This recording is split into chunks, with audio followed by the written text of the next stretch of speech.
Hello, everybody, and welcome to Honey Badger Radio. My name is Brian. I'm here with Allison, and this is Maintaining Frame number 140. Let's blame all the lonely men for making OnlyFans girls millionaires. It's actually a song reference.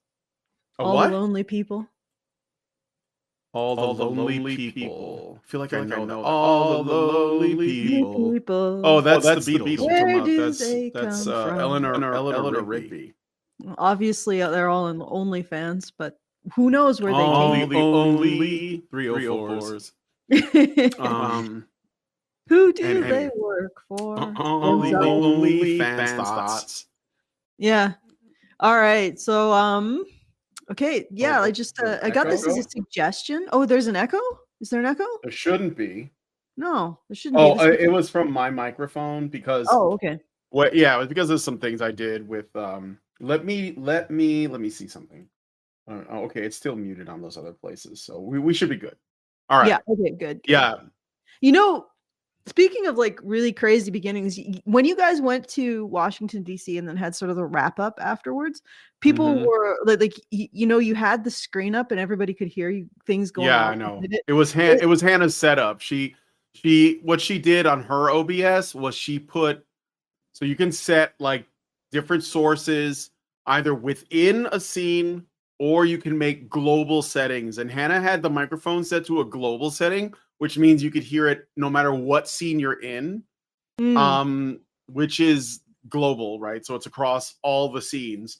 And I didn't know that. Well, so yeah. If I had a little bit of time and Hannah allowed me to, I could set up her OBS to where that won't happen. Well, I don't know because what she does apparently is that she knows it's global, and I think that she stays quiet. Just asks that people not say anything, but you don't have to do that. You can actually. But anyway, yeah, that was I know when we were finishing the show. At the beginning as well. And the reason why I mentioned it is because people seem to love it. They were like, this should be the new intro. Just people or we're just kind of like bullshitting. Yeah, of course. Yeah, just chatting and oh, did you put the before the show starts? But okay, anyway, we should probably get into this. This was a request given to us by someone in the patron Discord. His name is I believe it's okay to say this, Tifa, is Best Waifu. And so thank you, Tifa. I mean, this is the problem when you do something like Tifa is Best Waifu. I mean, do we call you Tifa or Waifu? Yeah, we can just would just say Tifa is Best Waifu. You have to say it that way every time because he's obviously not referring to himself. Yeah, exactly. But that's what makes the complexity. But anyway, thank you for this request. We are going to go through it. So we do dip into that. We have a specific channel for show requests. And if you want to join us in the patron Discord, and it actually has I guess it's just the fan Discord plus a patron Discord. BadgerNation.online to access that. And you'll get a easy to access archive of the shows and all kinds of stuff like that. So yeah, that's where you would go to have access to our Discord. And if you want to send us a message at any point throughout the show, you got a burning desire to tell us something. Often that burning desire to tell us something is pretty esoteric. So it also is a desire to puzzle us. You can do so at feedthebadger.com/justthetip. That's the very best way for you to send us a tip. And if you want to send us a comment with that tip. So once again, feedthebadger.com/justthetip. And if you want to support the show because our monthly fundraiser is open, it's at feedthebadger.com/support. So if you just want to throw some dosh at us so that we can continue to bring you this content, that is where you do it. So this was about the Bop House. And I believe that this commentator might be a more conservative one.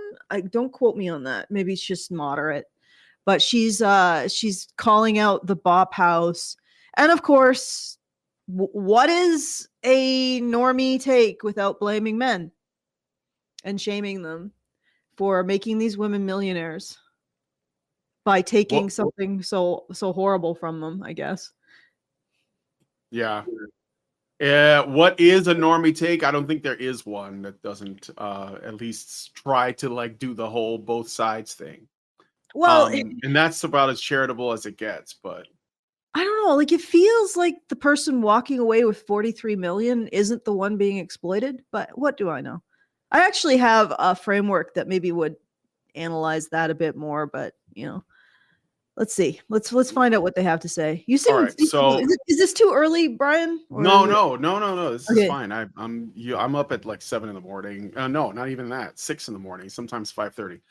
All right. So let's like play a little bit of the intro, and Mhm. I will skip the thing where she explains it, but I want you to see some of the intro where she plays a couple of clips. So let's take a look at this. She made a whopping 43 million in 2024. Sophia Rain just revealed who her top spender was, and he spent almost $5 million. All right, how much did you make last month? 6 million. All right, next person. That was underwhelming. I don't even. What do you do for a living to afford a car like this? I do.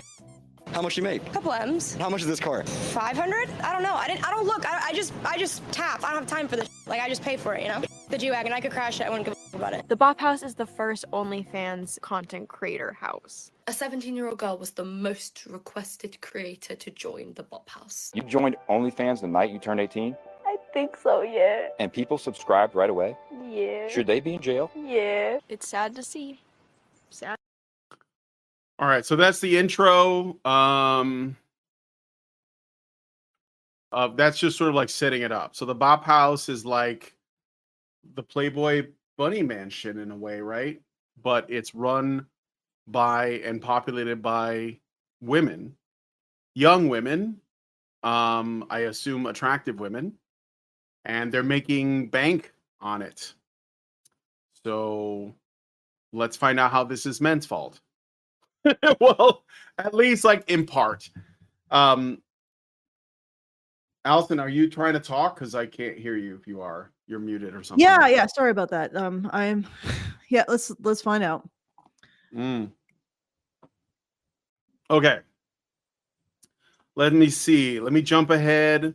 So there's a bit about social media. I guess I'll just go to that bit first. Their first names. First up, we've got Alina. She is 24 years old. Aisha, 22 years old. Camilla, 22 years old. Julia, 22 years old. Joy, just 19 years old. And Ava, again, just 19 years old. That is so crazy to me. All of these girls are younger than me. Then we have Sophia Rain, the creator of the Bop House and the final boss of OnlyFans. You are aware that like you're the final boss when it comes to OF, right? Is that what they say? Yeah. Is that what they call it? Really, is not the person made who a- created it? Was she the one who created, or No, she's the final boss of OnlyFans Girls. Like she's Oh. making the most money on OnlyFans. She doesn't own it. Yeah. So- The thing is that what I understand about this is, first of all, I thought like before Patreon did all the crackdown on all the porn, basically they would have been considered the OnlyFans because there was creators who were doing that kind of stuff on Patreon, and then they did the crackdown, and it's all supposed to be just not There's still porn on Patreon, but it's like animation and illustrations. It's not. I don't think it's like videos of real people. So what happened is OnlyFans, I guess, didn't do the crackdown. So you don't actually have to do porn on OnlyFans. It's not an obligation. You can do whatever you want. It's just that it allows porn, and that's become what it's been known for. So what I'm getting at is these women are making these choices. They're doing so on a platform where they do not have to choose porn. Like they don't have to choose it. They could choose another offering. Their blog on philosophy, their thoughts on advanced mathematics, that kind of stuff. But they choose porn. They go on OnlyFans, they choose to do porn, and somehow they're exploited. But what are they exploited by? The fact that they can make a crap ton of money doing this? Like seriously, like do you spare a thought, for example, for all of the young men who are exploited by the rig industry? They go and they break their bodies for like a fraction of this. Like, and the other thing is that, and maybe I'm preloading this, but what is it that is so? How are they so harmed by this? Like this is what baffles me. Yeah, I know it's unsettling because of certain belief systems, and yeah, I recognize that, but are these women the ones really being harmed by this? Like, this is what I have to ask. And ultimately she gets into well, maybe I should let you guys go into this, but I just wanted to point that out. It's like, first of all, they are making this choice, and how are you going to stop these girls from making this choice? Well, I mean, it's a global market, so let's look at this another way too. Okay, I don't think it's mostly like Western men that are using these platforms. No. I'm just going to put it out there. So it's a global market. There are simps everywhere, and women are seeing an opportunity to make quick money and potentially a lot, although most women don't make a lot of money on OnlyFans. Most women that are on OnlyFans don't make a lot of money. But it doesn't matter because it's a little, and it's like a really low effort contribution, right? I'll put some pictures up of myself. And a lot of them don't even put up nudes, but like kind of, maybe, I don't know, maybe something just kind of risque or kind of what's the word I'm looking for? Cheesecakey. But yeah, I mean, I think that if you look around on Instagram, for example, which anybody can go to, Instagram or even like X or Facebook, there are women showing their bodies off there. And I think the primary monetary or the primary revenue they're pursuing is attention, and money is more like a side effect. And that's the irony of this, is that firstly, most of the men that are participating in this are probably not like Western, like white guys or whatever. So you have to consider that it's, you got like people from the Middle East, people from India, people from like other parts of the world that are actually clicking on this stuff. Then you have to consider the fact that while we know that most women don't make a lot of money there, they do make some money. And that is just extra money if they're going to show off their body anyway, because a lot of them are exhibitionists. And thirdly, they're getting what they really want, which is attention, and money is like a side effect. Some of them make a lot of money, and maybe that's like a form of social proof. Like, I made this much money. But yeah, I mean, I don't think they're victimized by it because they choose to do it. The fact that these things exist shouldn't deter people. I mean, there's plenty of women that are not on OnlyFans. Probably the majority, one would hope, are not. So it's not like that's something that women just can't say no to. Exactly. Like. And she's talking. Okay, let's let her say a bit more. All right. Yeah. Well, I'll play a little bit more of this, but I want to jump to the next bit. Whopping 43 million in 2024. She's made waves recently when she revealed she's made an astonishing $43 million in earnings over the past year. That's more than like star athletes. Does this OnlyFans model make more or less than these NBA players? Jason Tatum. Probably $40 million a year. I'm going to assume he makes more than Sophie Rain. He makes less. He makes $35 million. Anthony Edwards makes just less than Mrs. Rain. Oh, I gave away a little hint. $42 million. Okay. I would assume he has got to make more. Not quite, Brian. He makes $43 million. Rudy Gobert. Less. Rudy Gobert makes slightly more. That's crazy. He makes. So basically comparing how much Sophie Rain, now of course Sophie Rain is the final boss of OnlyFans, so she is like, it's almost like we're back at this thing where we're talking about the top 1%. But yeah, Sophie Rain is the woman who makes the most on OnlyFans, $43 million, the same as professional star athletes or more than professional star athletes, who, by the way, break their bodies to do the thing that they're doing. Like a lot of these guys, they retire when they get to like 30 years old because they can't keep doing it, right? But Sophie Rain, probably there's not a lot of effort that goes into it. I don't know what's on her content. I don't know. But I don't think that she's putting in the same kind of work that professional basketball or football or baseball players are putting in. So something to consider. What you said about how athletes break their bodies to do this, they do. Like, they're often crippled by the end of their careers. So this is an actual physical monetary cost that they're paying to do this stuff. And that physical cost is not being paid by OnlyFans models. This isn't a situation, as far as I know, OnlyFans models often do not engage in any kind of prostitution or even sexual acts. So this maybe could the be girlfriend experience. this could be purely cheesecake like that they're doing. I don't know how explicit Sophie Rain is. So Oh, that's a porn name, if anything, but I don't know. She's got a porn name, that's for sure. Yeah, it's for sure. And I mean, look at the cost that I have to do this content. I have to have this cat whom I'm allergic to putting her tail in my face. But I'm just thinking about something that Hannah said a while back when we covered something similar.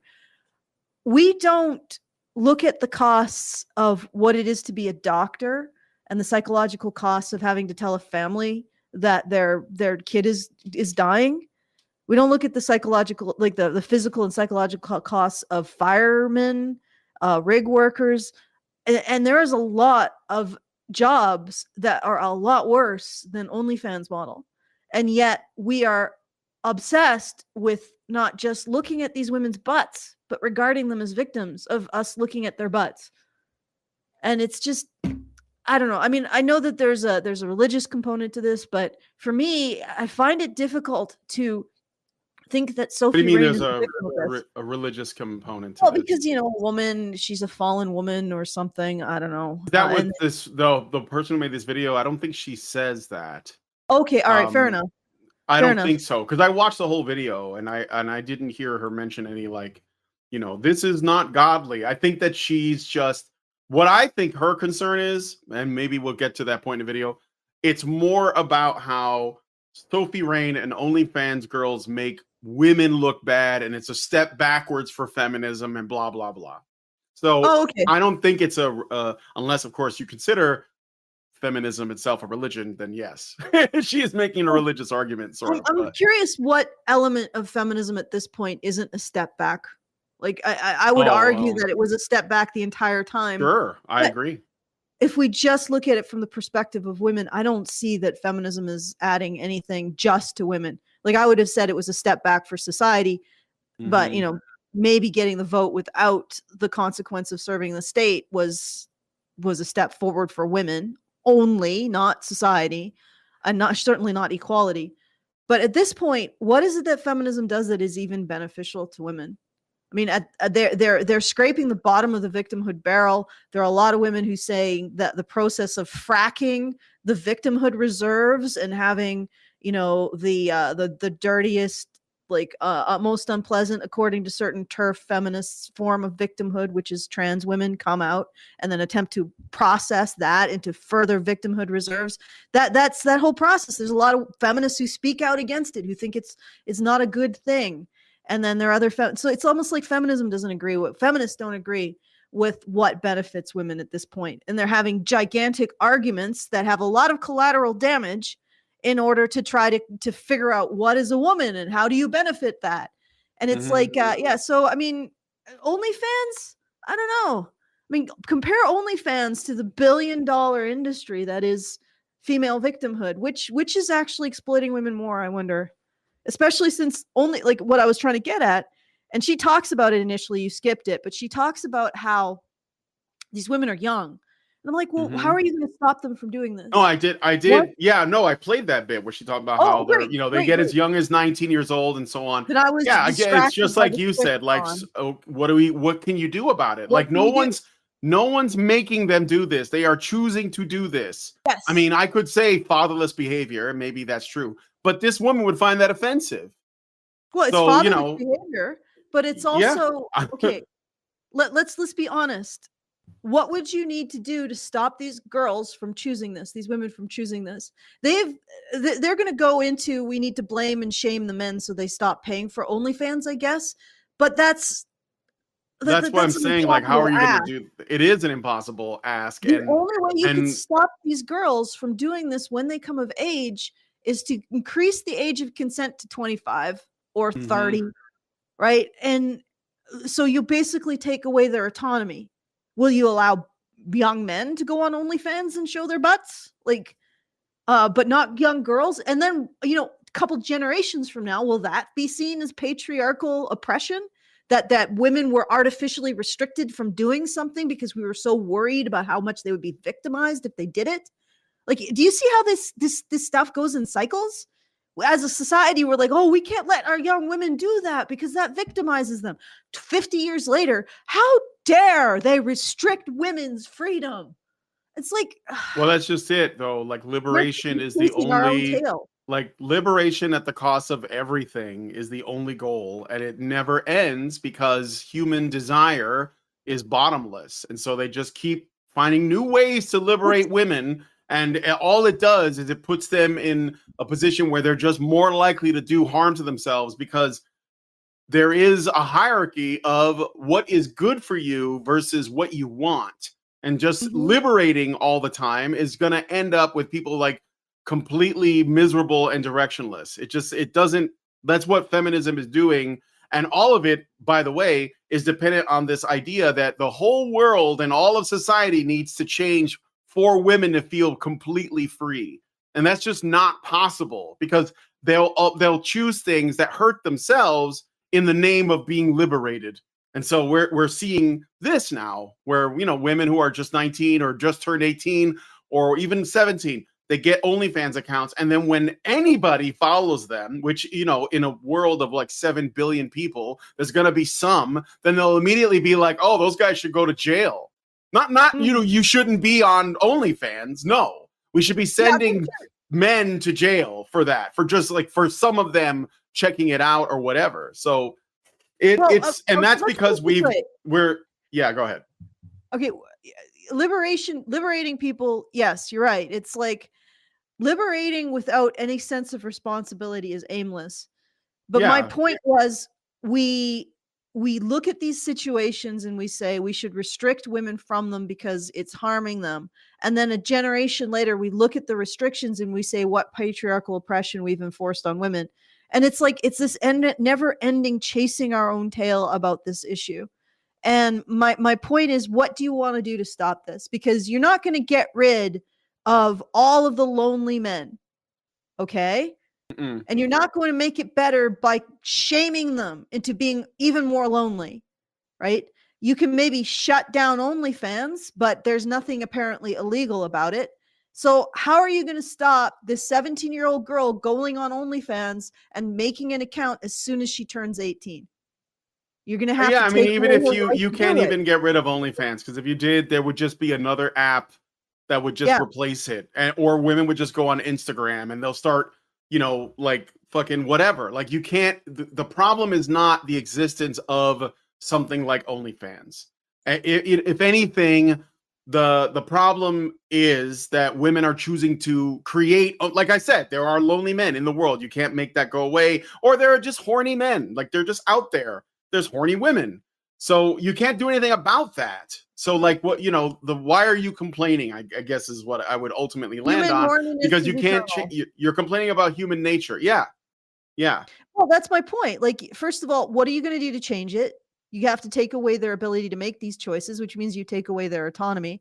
And in a couple of generations, you're going to be called a patriarchal oppressor. Well, men will be blamed for this because men didn't stop being lonely, so women could no longer have OnlyFans accounts. Like that's the logic. So men should stop paying for this, so women are no longer have this option. Men should take this option away from women. And that's the other thing. Like, it's basically the same. Men should take this option away from women. So what's the difference between that and just stopping them from being able to start an OnlyFans account until you're 75? And it's all of it is just gilf porn. Honestly, I wonder how much of all that we're like reading or seeing in these videos about Sophie Rain, etc., is actually just her flexing on other women. Because I bet that's what it mostly is. When she's like, well, here's how much I make. Ugh. It's not for the men. Like, obviously she doesn't have any respect for her audience, and because they're simps, they probably don't deserve it. So when she puts out there how much she's making, it's a flex on other women. That's why I think other women are like, well, I think I can outdo Sophie Rain. So, you know, this is again female competition. Yes, I see what you're saying. Yeah. You see what I mean? It would have almost nothing to do with men. No, men are just the They're basically The like the currency. point Like in the ball this is to how win. many men are giving me money. It's not because I like them. It's because this is how special I am to this number of men who are giving me this much money. Men are the currency. They're the measuring stick. Not In this the economy. actual. Yeah, it's the attention economy from men. And also from women who are jealous and combative. So be like, look at all the women who hate me. That's more proof of how, like desirable I am. Yes. Yeah. Yes. And again, So- like we're talking about possibly one of the easiest jobs in all of human history. Yeah, it does come with having to show your ass, which is uncomfortable for people who are introverted, I suppose. But like compare this to being a surgeon, compare this to cleaning up garbage, compare this to having to deal with heavy equipment on a rig. This is easy, and yet we don't ever think about all of these other forms of, I don't really want to call it exploitation, because I think people should be able to sell their labor, but this is like the least laborious selling of labor. This is the opposite of selling labor. This is selling the very value of your freaking body, that people will pay you to just show them parts of your body. Like, that's like the only reason that happens. It's like requisite, I know this is a sacrilegious kind of comparison, but think about all of the those little like those souvenirs that they would sell religious pilgrims in the Middle Ages on their it was these kind of sacred objects. What's the difference here? Basically, they are selling the desirability of their body. Like, they're selling the worth of their body, not the objectification. Well, I guess to a degree, because it's objects that have inherent value without doing anything. But it's like selling images of the sacred, almost. Yeah. So how is that? It's the anti-labor. People are paying them for doing nothing and just showing their bodies, how valuable their bodies are. Their valuable bodies, displaying glimpses of their valuable bodies. That's it. That's the anti-labor job. Oh, Is I don't need to do labor because my body is so valuable job. And also, like, where do you think this, this sort of shallow materialism that a lot of young women have today, this attitude, comes from? Like, when money is easy, it doesn't mean anything. Like, it's not worth anything. So they don't understand the value of a dollar because they're not working for it, really. And they're making like crazy amounts of money. And even other women who aren't like, maybe they don't have OnlyFans accounts or whatever, or they don't have the courage to, but they see like these women making this kind of money to the point where they're like, they don't even look at the cost of a vehicle when they buy it. If it's like $500,000, they're like, well, I don't have time for that shit. And other women are like, wow, you're like, that's like something I want. I want to be able to do that. As though, that's, again, like an ultimate form of liberation, the ability to not worry about anything and just like have what you want. But I don't think it's happiness. Well, if you have no responsibilities to anybody but yourself, it is the ultimate form of liberation. Like, I think I like look at this. I'm like, wow, maybe I should have shown my ass when I was 19. Then I could have funded like 30 men's shelters.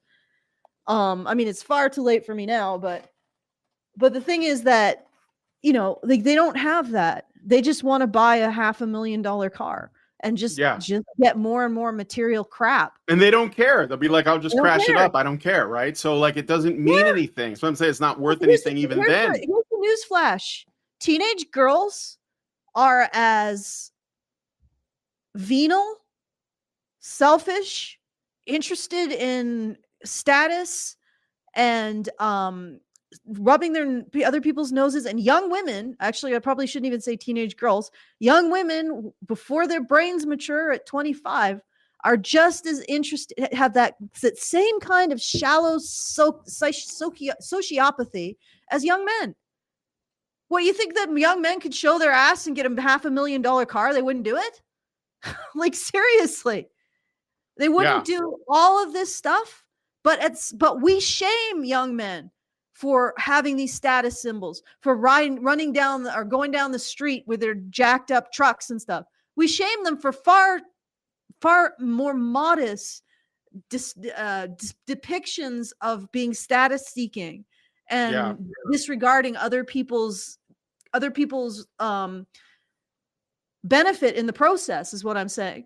Well, girls like this, they're just exactly the same. And it doesn't seem like they necessarily grow out of it because nobody calls them on it. Nobody is calling these OnlyFans models on the fact that they're probably in it for the attention. They're probably in it for the social, like the social competition. Maybe some of the smart ones are in it for the money and they have like a money manager, and maybe they have other goals or whatever. Are there any OnlyFans models who like donate to charity or anything? Is there like an OnlyFans model who says, I show people my ass, but I take a reasonable wage and then everything else goes to things that are important to me?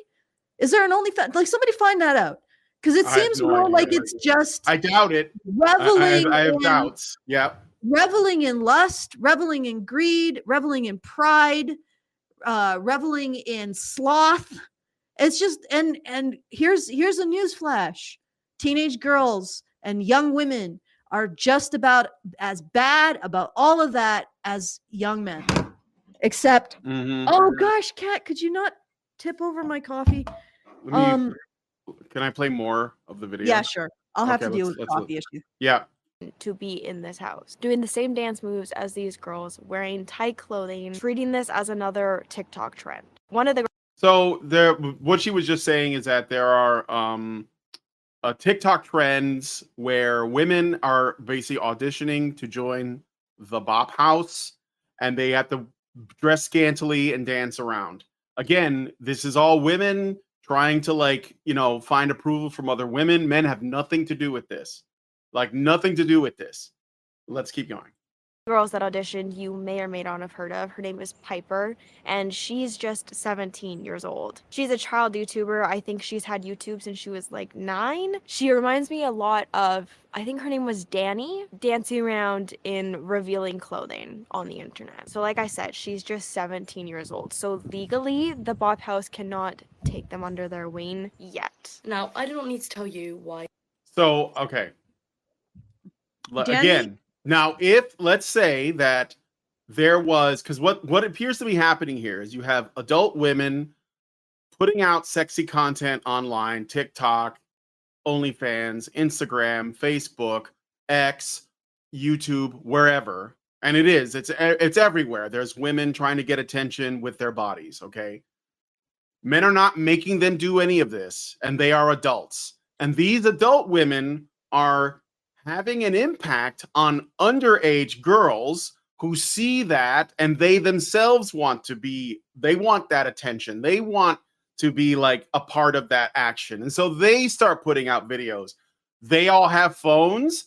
Apparently their parents are not involved in their life enough to restrict that, or they don't care, or worse yet, they might even be supportive. I know that Lily Phillips says that her parents are supportive of her banging 100 dudes in a day. That's what I heard. I don't know if it's true. Doesn't matter. But at no point is there a conversation about whether or not adult women should be essentially inspiring girls to do that. There's nothing about that. Like, imagine if, I don't know, like if there was some flip side of that. Like maybe there was a man who was, like Andrew Tate, for example. He gets a lot of shit for being like they call him a pimp or whatever. Yeah, what's the difference between Andrew Tate and these women in this Bop House? Yeah, well, that's what I'm saying. What's the difference, right? He has, I don't know if he still does, but I know that he was accused of, essentially having women work for him, and they would, he was basically managing their OnlyFans accounts or their whatever it was, their subscriptions for material online, right? Fat material for men.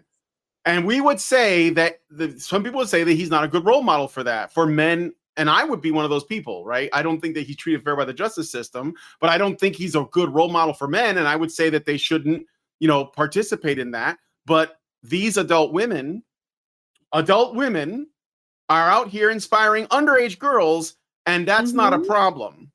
I mean, at least not like she might say, well, I don't think that's cool, but are you really against it? Or are you just going to blame men and ask men to step in and do something? Because that's what it sounds like you're doing. Yeah. Yeah. Well, I mean, is she going to call them out for, I mean, essentially, they're doing the same things that drug dealers do. They're recruiting among young women Mm-hmm. and they're using that kind of glamorous lifestyle and the stuff that you can get to do it.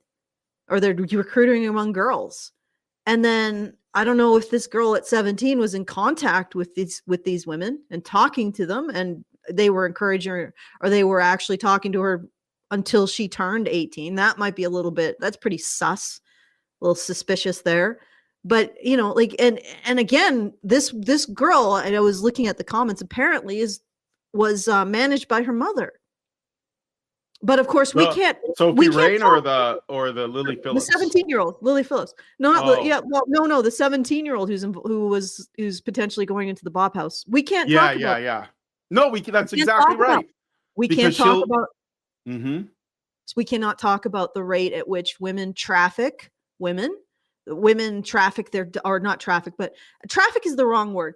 Women get other women into this. I see why traffic is sort of expanded, because it helps to it helps the conversation. Because when I say traffic, that what I mean is that these the mothers are getting their daughters into the business. They're grooming their daughters into the business, literally grooming, because it's prior to 18, and Mhm. and that kind of stuff. And then you can also see it as like coercive in terms of adult women, that kind of thing. So I see why it's sort of expanded in scope, but unfortunately it shouldn't. So we need another word for that. But just like compelling or coercing other women into this situation and seducing other women into this situation is maybe the best way to put it. And that's what these women are doing. And nobody's going to call them out on it. They're going to keep trying to basically stop the tide from rising. They're gonna men for being lonely. Yeah, well, they'll shame men for exposing what these women they're doing. Like on the Whatever podcast, they usually have or the Fresh and Fit podcast, they usually have like half a dozen girls that show up, and it's like often it's new girls, and all of them have OnlyFans accounts that they're plugging. They're actually going on the podcast to plug their OnlyFans, and at no point does someone say why are you doing this? But so it's not like these women are delusional. They're not tricked into it. They're doing this willingly. They're trying to make money because essentially there is no sense of duty or what is the way you should live. Like I saw the Jim Bottle. I just want to say this. He said, Allison, you're a libertarian, dear. What's the problem? I'm all for libertarianism, but there has to be a moral framework that you're operating within. I believe in the freedom to do the good. I think that's more important than just do whatever you want, because it's not necessarily going to give you the best outcomes for your life. Because you know what I'm saying? So I think that these women would make the same case. They'd say, well, I believe in the free market, and if I'm going to get paid for it, then I'm going to do whatever. And it's like, well, yeah, you can, but if it goes bad for you, you don't get to go back and blame men for that, because you're using them. You're using men to make your millions. So guess what? It's not their fault. They are the people you are exploiting, especially when these girls do this girlfriend experience thing where they make these men feel like they're special to them to extract more money from them. But we're not supposed to say that that's immoral. You can be free to do immoral things. I'm not against it, but I still get to call those things immoral. Well, you could be free to do these things, but don't blame the people that you're exploiting for them.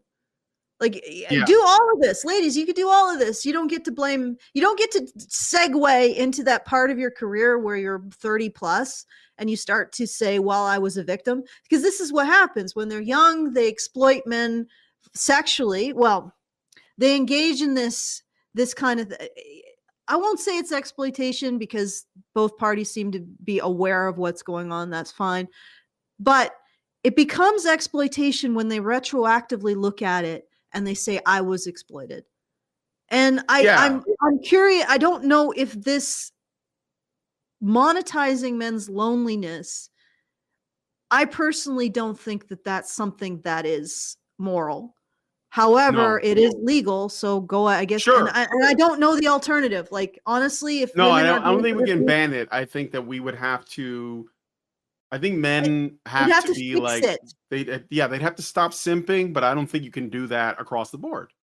But I also, think that in we'd have to fix it at source, which is apparently that the average man is not attractive to the average woman.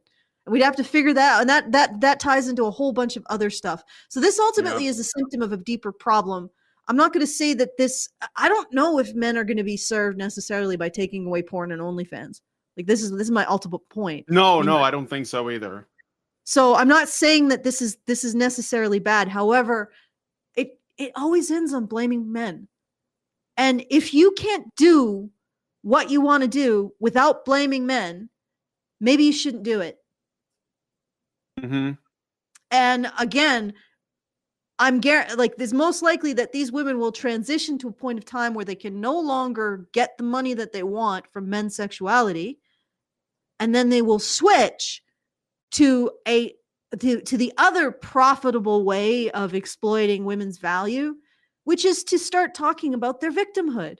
Now that, like, OnlyFans is okay. Maybe I could find an appropriate thing to compare. Let's do a little bit more, and I gotta set this up. I'm getting into the bit here where we're gonna talk about the cost or like the actual benefits that women have. Okay, the average woman. Let's continue. Something called the bot pals is devastating to feminism, but I do want to bring to light what I think is the most disturbing aspect of it. In their most recent video... Okay, real quick, I just want to say it's not devastating to feminism. It is the actual product of feminism. Like, feminism made this. Okay? Yeah, you don't get to say, oh my God, sexual liberation was a mistake. It set feminism back. No, feminism is the thing that created this world. Yeah, what?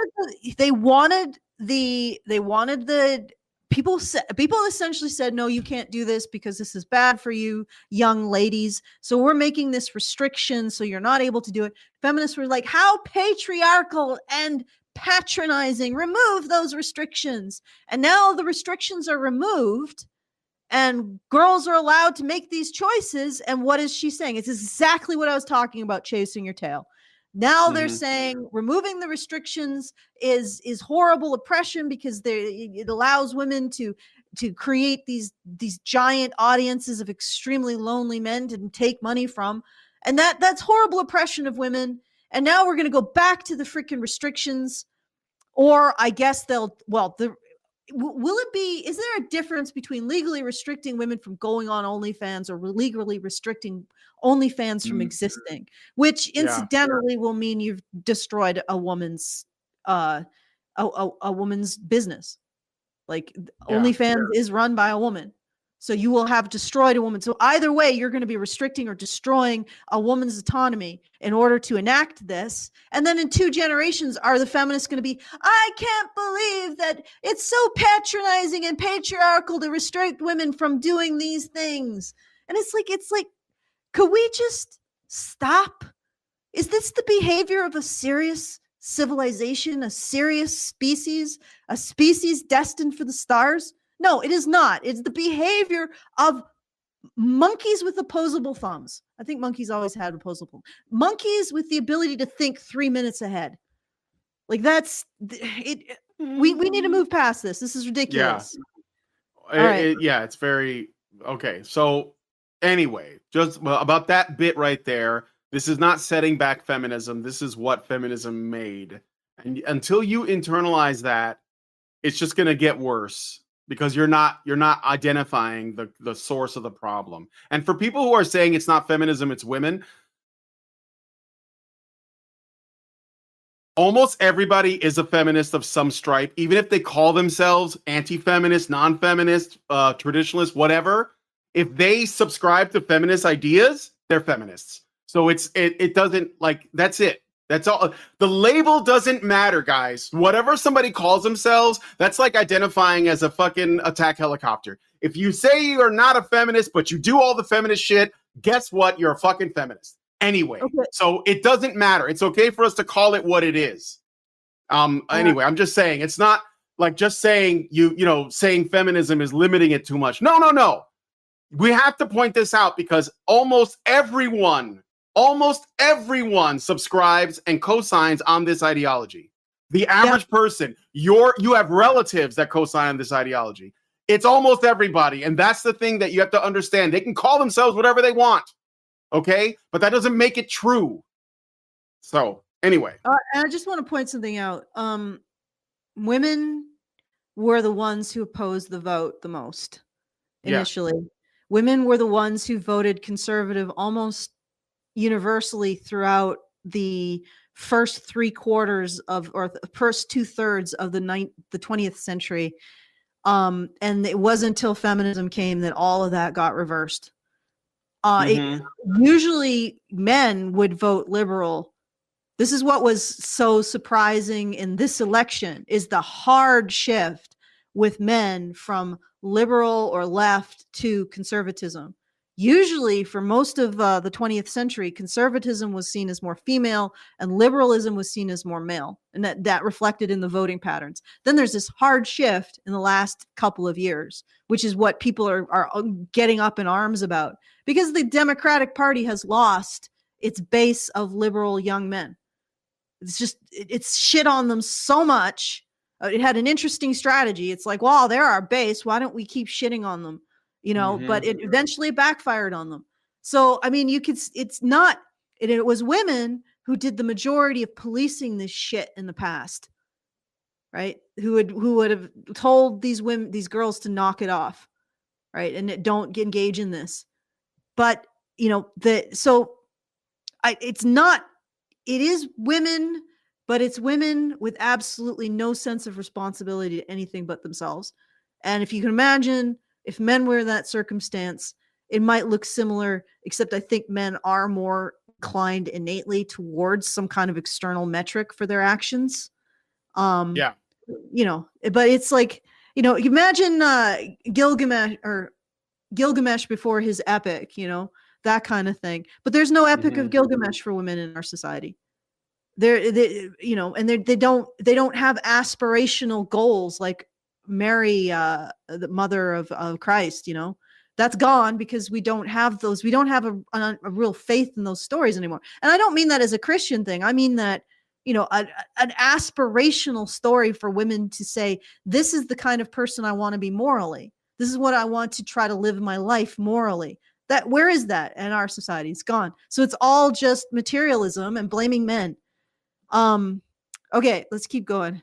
All right, let's play the next bit. We're going to get into how much they actually make.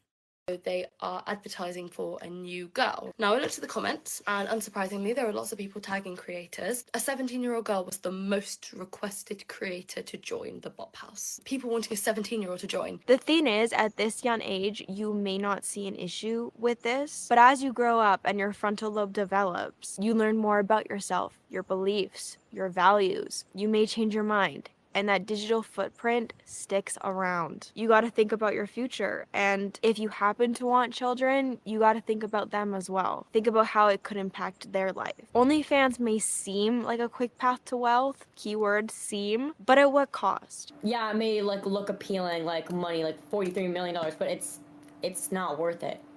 It's not. Okay, I'm just pausing there for the banana. So she is trying to steer women, especially young women, away from this. But I think that maybe the idea is, and we'll get into it a little bit later in the video, but she might believe that blaming men or putting men in like a kind of a predatory frame is the most effective way to do that. That's my suspicion. I don't know, but she probably believes it as well. But anyway, let's play some more. There is a different path for you. You'll make money. It might not be $43 million, but there is a path for you. Bro, I learned from my mistake. I promise you. We need to take these phones away and start putting Bibles in their hands. As an OnlyFans creator, your body becomes a product. It becomes viewed and treated they did as such. start to talk about a bit of religion there, just briefly. What did she say? Oh, what? Where? I missed it already. What? Who was it? She said put Bibles in these girls' hands. Oh, it's well, I'm not sure if that's going to be sufficient. That's not really effective. Like fathers in their homes would probably be better. Yeah. I'm sorry, but yeah. I mean, the question is Christianity, does Christianity create fathers and homes, or do fathers and homes create Christianity? Or let me put it another way. Do fathers and homes create daughters who are interested not in the easy way and the lazy way, the prideful way, or in the way that actually helps others? It's the only way you're going to stop these women from doing this is if they understand that to a certain degree they are exploiting the men that they're exploiting the loneliness of these men.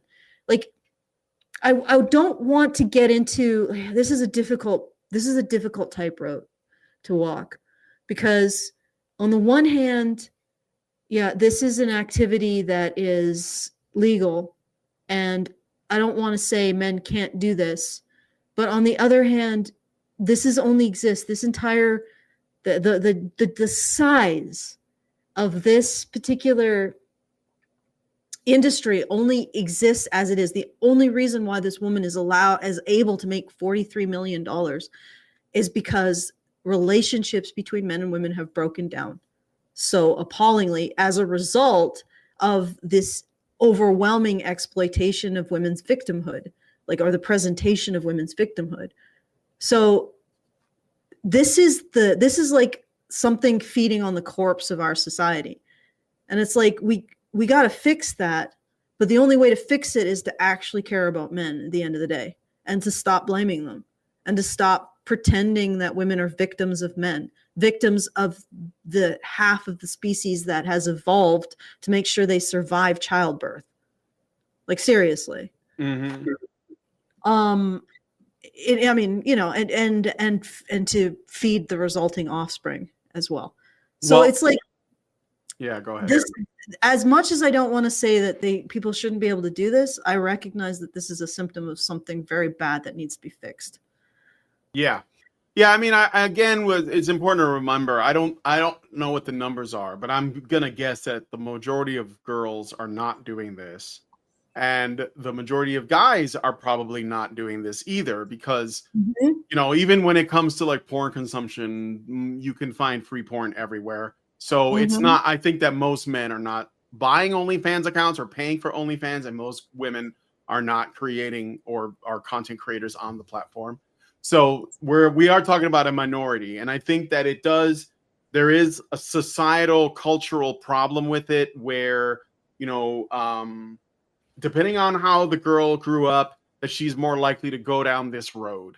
It's not just because, like, if you're getting like sufficient love from the people around you, your family, maybe you're not going to seek the attention elsewhere. Maybe you're not going to be around like, peers that are going to pull you in that direction, So yeah, we are talking about a minority, and I wouldn't want to ban or illegalize anything. But I think people have to choose that.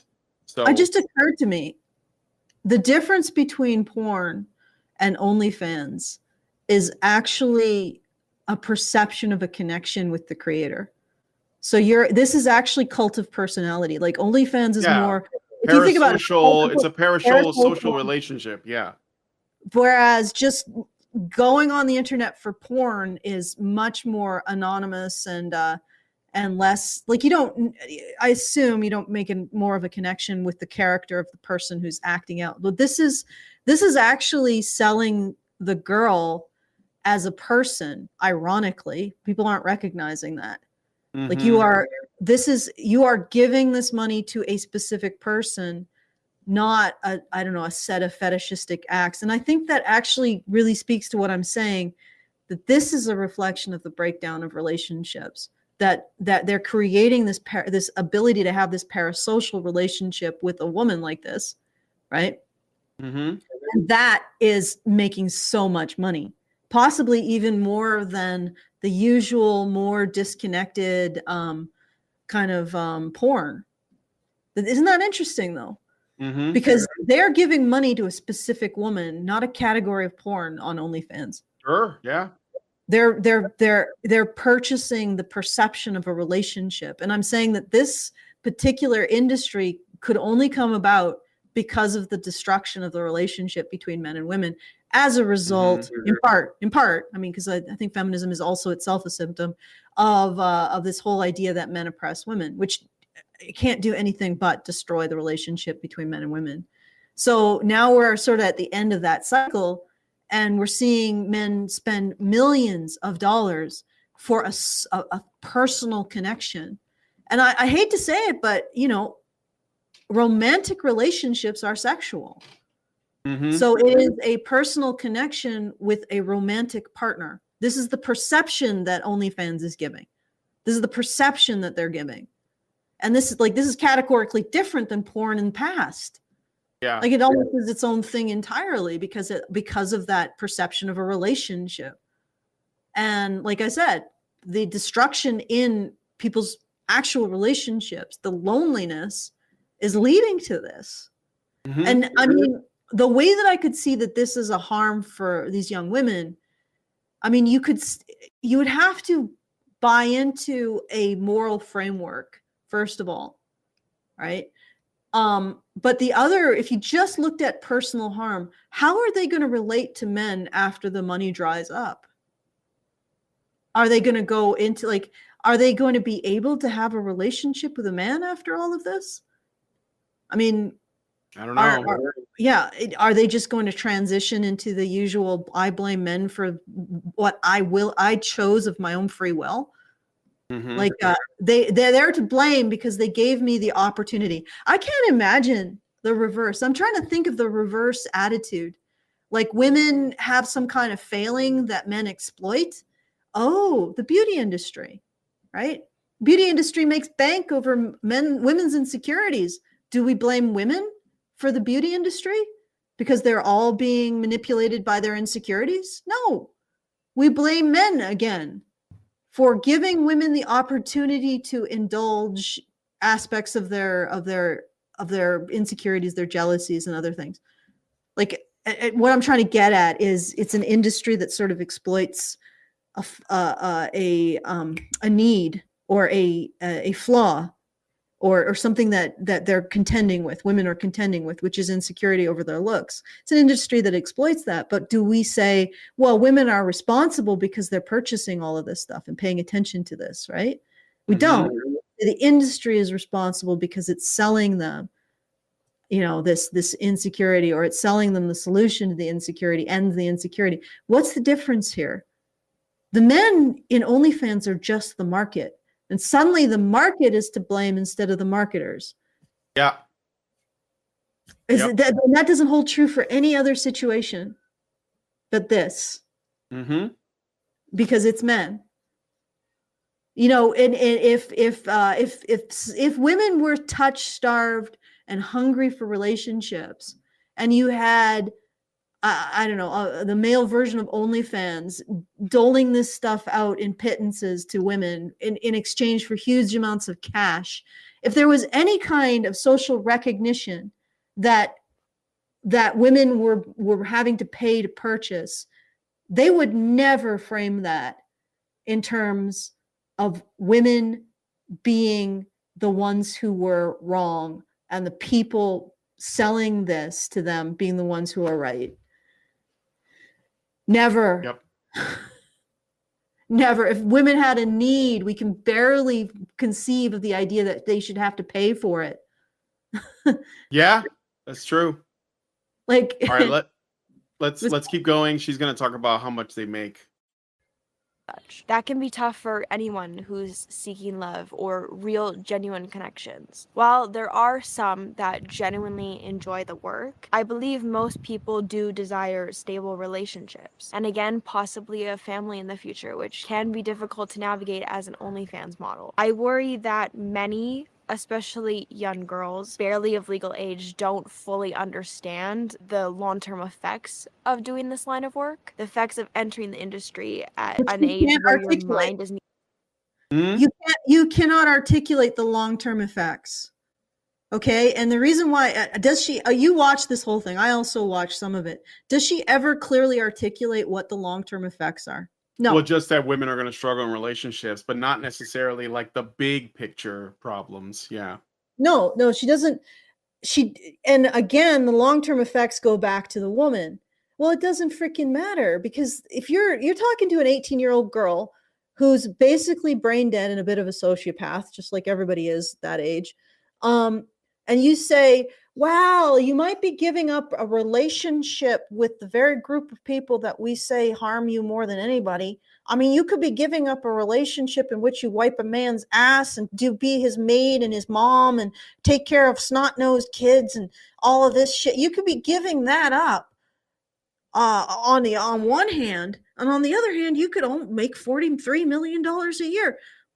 I mean, like, lady, you got to straighten out your rhetoric around relationships with men before you can say, think about what you're giving up when you're choosing not to have what feminists say is a relationship in which you'll be exploited for your emotional labor, for your sex, for your housework, for your baby making ability. You're going to be exploited in every possible way by a singular man, and all you're going to get back is maybe getting your bills paid, versus, hey, you can have even less exploitation than marrying a man and make $43 million. And she's trying to say that this is a framework that's going to stop these girls from going in and making $43 million. Do you get what I'm saying? Mm-hmm. Like, feminists basically say to women and girls, you get in a relationship with a man, you're going to be exploited sexually, emotionally, in terms of your housework, your labor, your time, your money, everything. And that's that's the best case scenario. Worst case scenario, you're going to end up dead in a trash bin, right? This is what they say. And you are trying to turn around and say, hey, you might give up your ability to have a relationship with what we consider to be the spawn of Satan. Like, you might give that up. Like, who? I'm sorry. You got to work out your sales pitch here, lady.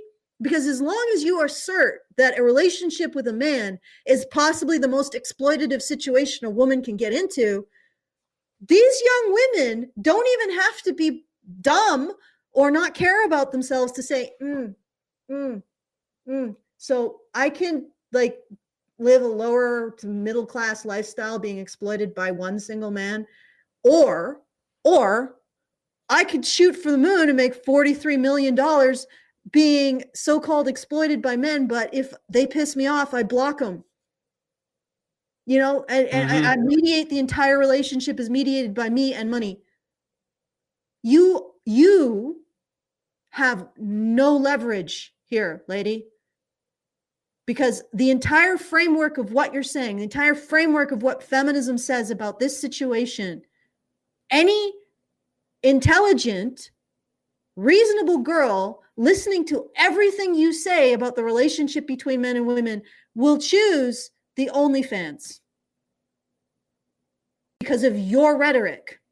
You guys are driving women to do this. Because not only do you sell marriage as the most exploitable situation a woman could possibly get into, right? And you don't even get a lot of money out of it. Not only do you sell the marriage and relationships with men as a terrible idea, a terrible investment for women, you don't present women with any kind of understanding of the greater consequences of these actions. So there's no sense of, hey, this is actually really destructive to our civilization, our society, ultimately. If we don't get in relationships, we don't pursue productivity in that way. So there's no exterior moral goal that you tell them to rise to. There's no, well, this is sort of a sinful lifestyle. So you got nothing. And in fact, feminists are the driver for women into OnlyFans. And they blame men because men are also being driven into OnlyFans by feminist rhetoric. And I'm sorry, I'm not going to just say women, because feminist rhetoric is a specific thing, right? It is a specific framework. It's something that didn't exist before it existed. You know what I mean? Mm-hmm. So feminist rhetoric is driving the loneliness epidemic by presenting marriage and relationships as exploitation for women. So women start increasing their standards unbelievably to compensate for all the exploitation that they think they're taking on. Relationships break down. Everybody's flipping lonely, right? Everybody is dealing with that. Men go to OnlyFans to feel like a moment of connection with a female, and women go to OnlyFans to get attention and money, which they've been told is probably the least exploitative way to interact with men. All of this is being driven by this crap. And let me tell you, feminism is one of the biggest exports of the U.S. federal government, apparently, as we've been finding out with U.S. aid. So it's like, yep, great. Okay, well, we are, and then we're going to blame men again for all of this. Because God forbid we blame our own stupidity. All right, let's keep going. All right, play some more. Even fully developed. I don't know about y'all, but when I was these girls' age, the young girls now that are just mindlessly scrolling on TikTok, I was out there playing with my friends in the neighborhood. Honestly, I was still playing with my Bratz dolls. I played with those till like a very ripe age. Having sleepovers with my girlfriends, making cookies, watching silly rom-coms. The good old days when social media wasn't a big thing. My role models were girls like Vanessa Hudgens. All right, I'm skipping ahead. I thought she was going to get into the money thing, but The pressures from social media. It seems like there's no awkward preteen phase. And so she's blaming social media now. Again, like if there are parents in the home, they will put restrictions. My brother, my little brother has a daughter, and he kept her. He didn't get her a phone until she was like 18 or 19 or something, when she was in college. And so she never really went into that whole thing. Because my brother is her father and he establishes boundaries. So, I mean, it's not like a thing you can't do, So I just don't like when people blame these large abstracts. Social media does this. Well, I'm on social media and I haven't made an OnlyFans account despite everyone begging me to.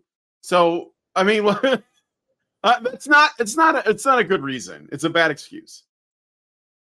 Anymore. Why aren't kids today having ugly and awkward phases? Like, all my friends and I went through weird, awkward phases in middle school, and we share those pictures with each other. And when I look at middle schoolers now, I'm just like, you guys look grown. Like, they fully know how to do their makeup. They're dressed in Lululemon and Zara, and I'm just like, what? And like the colorful leggings, like, why is no one wearing them? I wanted to do a whole video on that because it's just why. Yeah, again, You're ahead. doing that, lady. Yeah, you're on your phone applying makeup, talking about why are little girls doing this? Like, this is why can't women see that their actions influence girls? Like, why? That's all it is. Like, what you do and what you say online, children will come across it at some point. Little girls are going to see it. Like and then that's what, you know what? This is the thing. That's what I was going to say. When these women say social media is to blame, that's just like when feminists say society instead of women. When they mean women, they say society. When they mean men, they just say men. So like that and when they say society, they're hoping that you don't think of women, you just think of men anyway. So when she says social media did this, she's saying women did this. I got a bit of a catastrophe. A catastrophe. Yeah. I want to say this is ridiculous. Like, literally, we're watching women saying, "Where is this?" Oh, Alton, you're muted. I think the cat sabotaged. You're watching women say, "Where is this coming from?" as they're doing the thing that they're asking, "Where is it coming from?" This is like peak solipsism. And I don't think it's necessarily women's fault because nobody is telling them except us. And we have like 50 people watching us. It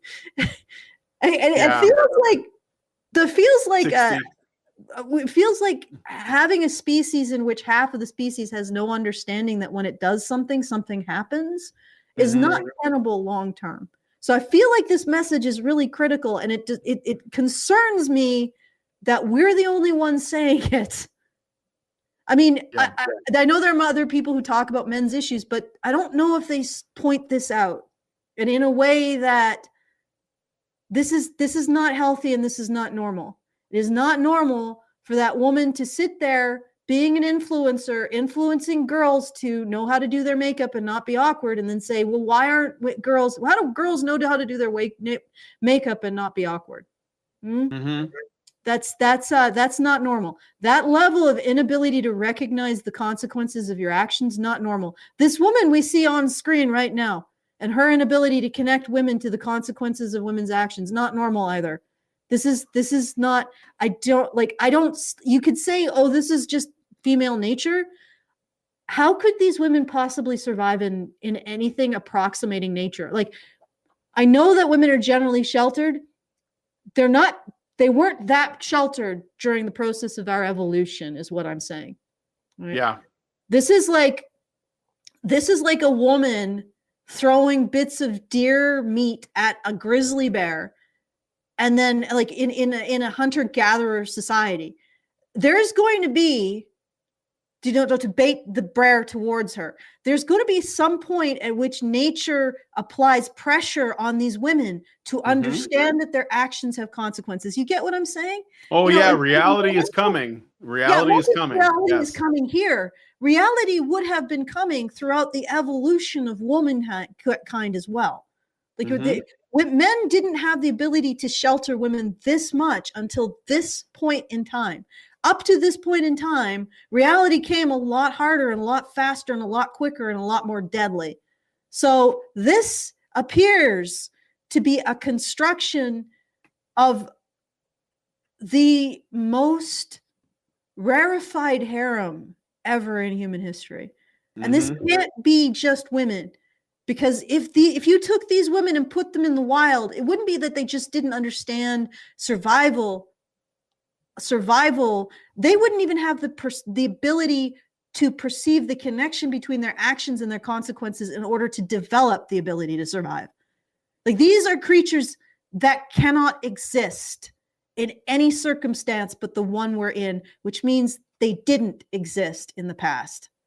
This is not a woman that could have existed 50, 75, 100, 200, 1,000, 100,000 years ago. This creature is some kind of modern mutated goblin. Yeah. And too much security. Too much accountability. Too much security. And they are all showing that. Every single woman in this video is showing the same problem. Yeah. They're way too sheltered. Way too sheltered, way too unable to make the connection between doing A and consequence B. And this is insane. And like I said, there's nobody else who seems to be pointing this out. Audience of 50, I really appreciate you guys. At least we have you. But this seems like it's a really critical thing. You know what I mean? Yeah. This is I like think so. Skill that women completely lack in this day and age. Yeah. All right, I'm going to play more.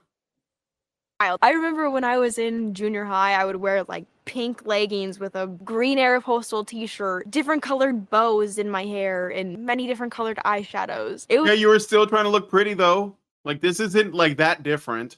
the time, for sure. But you don't see young girls go through that phase anymore. The Claire's phase, you know? I wasn't allowed to watch shows or movies that were rated R or 18 plus. My parents said absolutely not. Now there's so much more content, unrated, on the internet that is easily accessible to these young girls. Content that children can be exposed to and parents have no idea. But these girls aren't looking up to Lizzie Don't McGuire. they have any idea? Yeah. Yeah, why don't they? I mean, that's just it, though. That's another thing that she's kind of like, okay, wait, my parents, like when you said parents, that should have clicked. My parents didn't let me do these things that I didn't think were appropriate, and this is whatever, right? And these girls don't have that. Well, is that not the thing? I mean, I already made the case about my brother, but I also have like a couple friends of mine that have had kids. They did the same thing with their kids. And it wasn't just their daughters, by the way, it was also their sons. So it's not like their daughters were special, you know, but for the guys I know that are my friends that have boys, they did the same thing. So they didn't want them ending up being simps. It's girls like this now, exploiting and integrating themselves for large sums of money instead of using their talents, their ideas. It just feels like we're moving backwards as women when our bodies are valued more than our minds. Well, you're doing that to yourself, though. Like on women that are doing that. Men aren't doing that to them. Again, Yeah, they're women just are doing this to themselves. When you say we're moving women back, that's another one of these collective guilt things. No, no, no. You are moving women back. Maybe not you specifically, but women are doing this with they're doing this with girls. There are women on the internet that have influence. That's why they're called influencers. And they're influencing girls to act that way, and they're selling them, you know, like maybe like a lifestyle or an idea, or you know, of materialism that they can only acquire, or that they are best able to get while they are young, and you know, that post puberty, whatever. And so girls are listening to women, and that's like, that's it. That's what it is. So you can't be like, you women are moving backwards. Well, I mean, that's not men's fault. Yeah. In my opinion, anyway, but okay. I don't know, lately it's just really discouraging to see things like this. The Bop House, Lily Phillips sleeping with 100 guys in 24 hours, Bonnie Blue sleeping with 1,057 in 12 hours. So obviously it's not just the Bop House. There's a ton of other OnlyFans influencers out there with huge social media presence. They are honestly starting to become the new mainstream influencer. OnlyFans in general is becoming very mainstream. Social media influencers and OnlyFans models are kind of merging into one. And they even have fan pages, and I'm talking like a strong fandom. Like I'm talking the energy of like Team 10. Did I just unlock a memory for anybody? Now, Sophie Rain did say that she doesn't want girls thinking this lifestyle is all sunshine and rainbows. She doesn't recommend quitting your job for OnlyFans. In my opinion, I feel with the type of content she boasts, with and without the girls, she is, whether it's intentional or not. Because the way these girls flash their money. You know, it's funny. If Sophie Rain wanted to, she could, if she really wanted to, like, let's say, discourage young girls from joining OnlyFans, she could publicly quit OnlyFans, erase all of her content, and donate like 90% of her money to charities. And then women would see that and say, wow, what a brave move. What a crazy thing to do. But she's not going to do that. So she's just going to say from her mansion, look, it's not all sunshine and rainbows, ladies. Yeah, nothing. You know, that you can can't be, you're not like, I'm the only Sophie Rain. I'm the only one that can do this. You can't do this, while she like eats her caviar and sips her champagne. So it's not enough to just say like, oh, I don't think that's for everybody, while you're collecting millions and millions of dollars. I was actually thinking about this. What would actually show, like, I was talking about the life cycle of women like this, and they go through this process of basically taking the money, doing the sexual stuff, however sexual it is. Seems like this is pretty tame compared to porn in the past, honestly.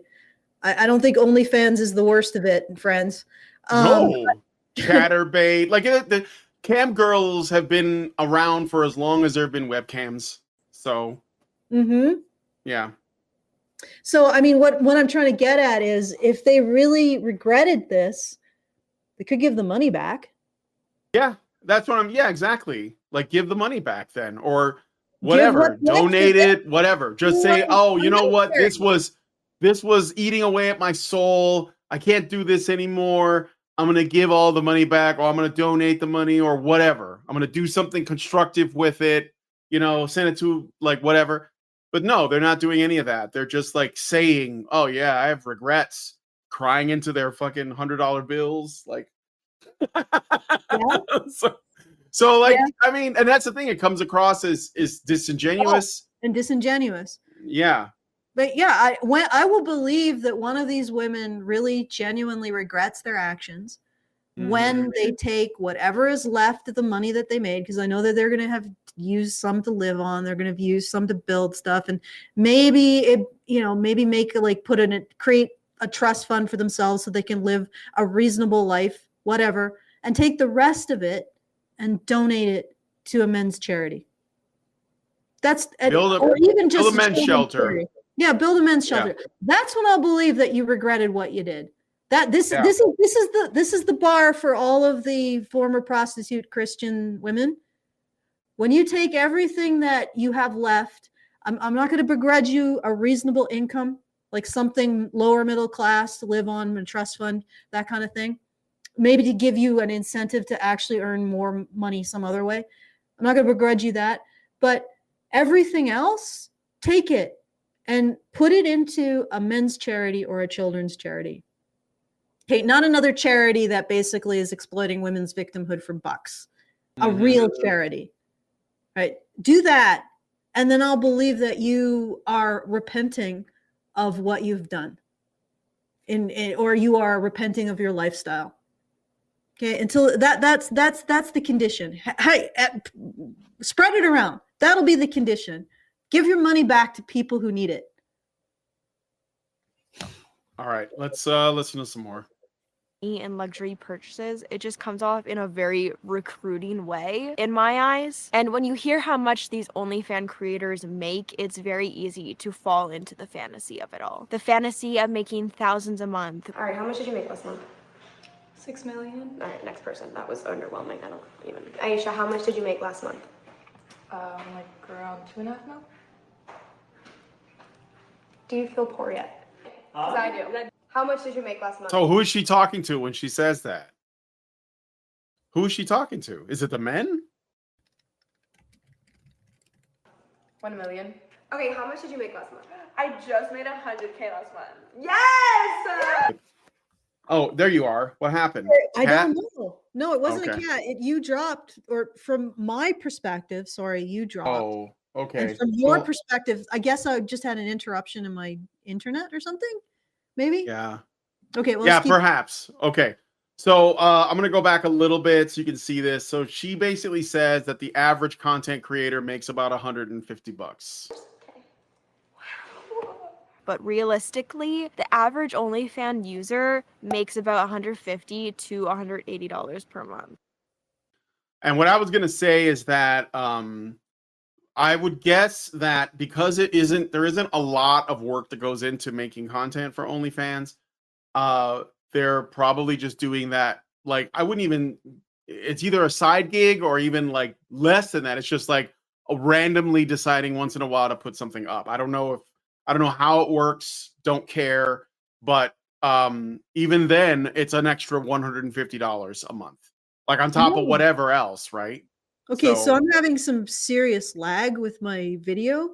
I think it's the, like, we're dealing with a really bad cold snap here. So it might be affecting your tubes. Yeah, I know that sounds, yeah, it might be affecting. Well, what happens is that the lines gather a lot of hoarfrost and they break. So that might be that might be part of the problem today. So essentially it's so cold that water just freezes from the air. Actually, it's so snowing. cold, It's snowing here, but it's not too bad. Like, yeah, this is cold-wise. there. When it's cold enough, it doesn't snow. It can't snow.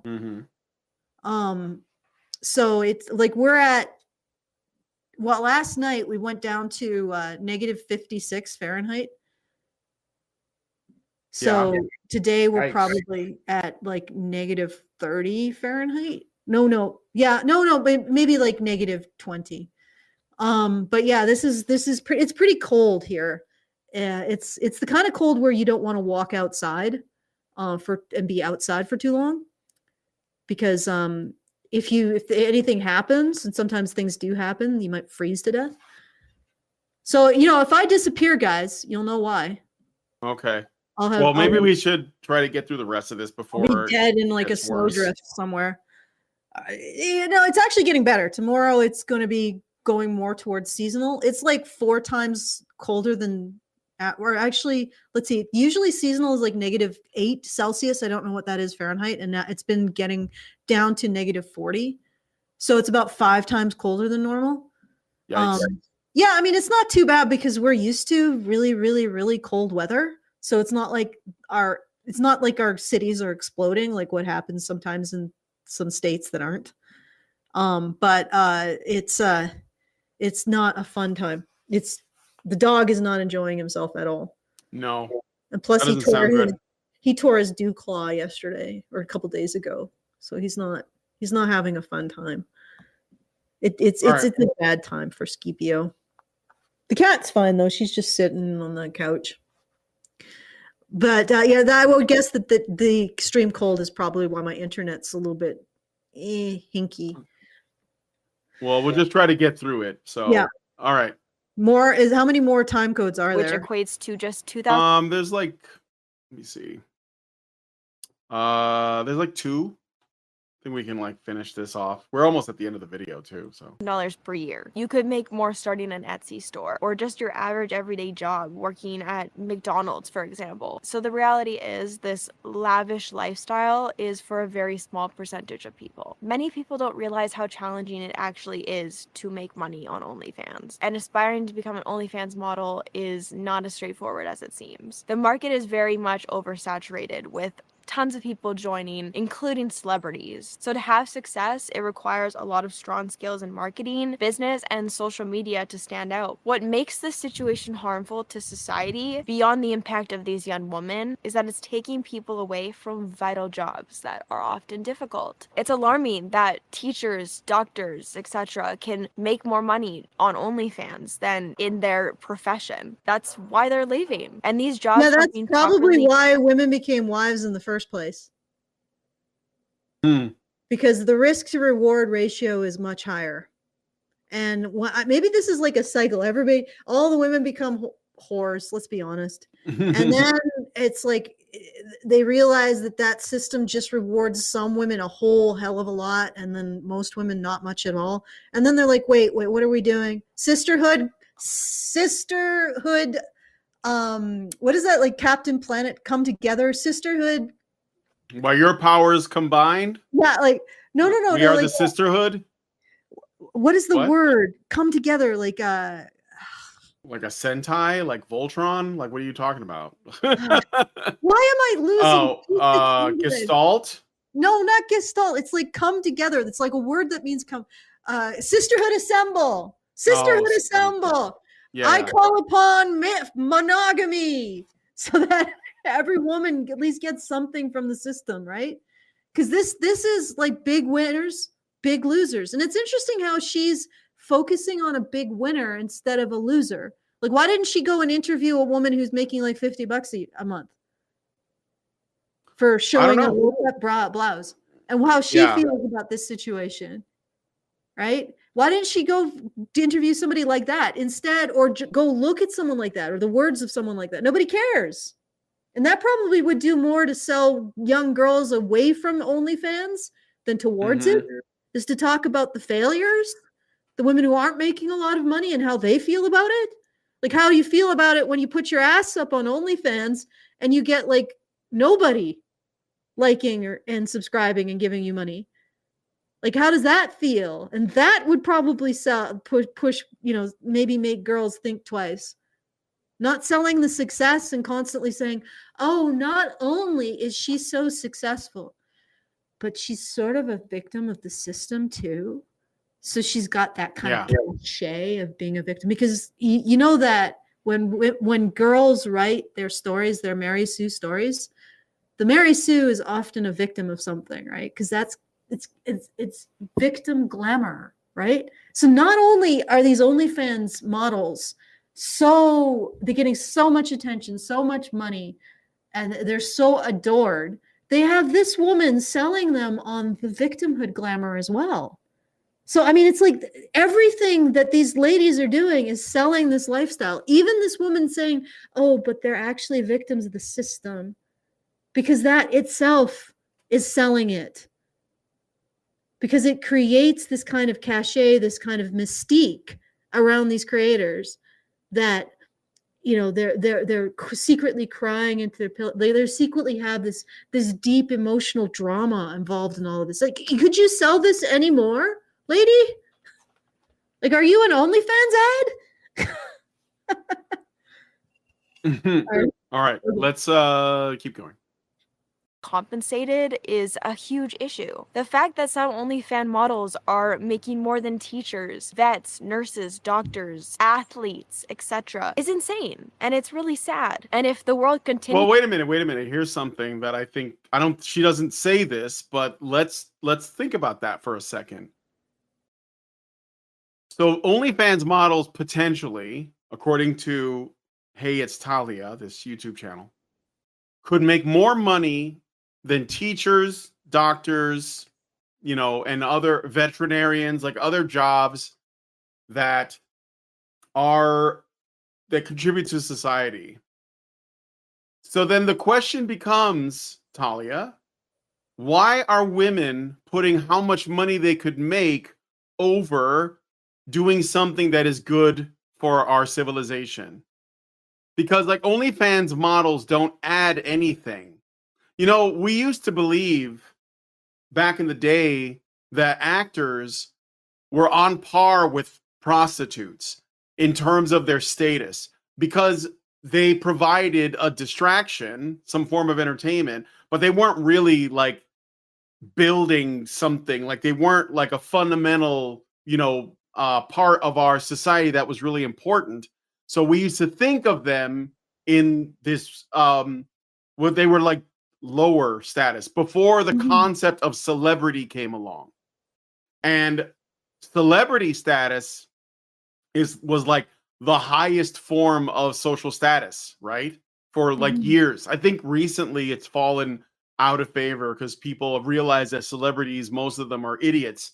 And so that status has been diminished to some degree.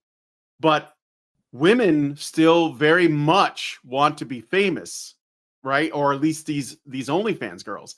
So they are actually, like when she says it's a shame that OnlyFans models make more money than vets and doctors and teachers and so on. But like maybe that's the wrong question.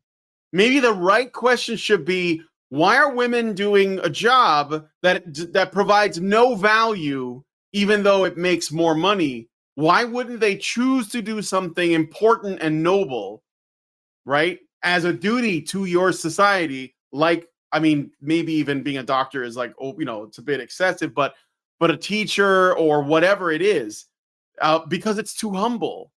So then, like, why would they do that? They want to be famous.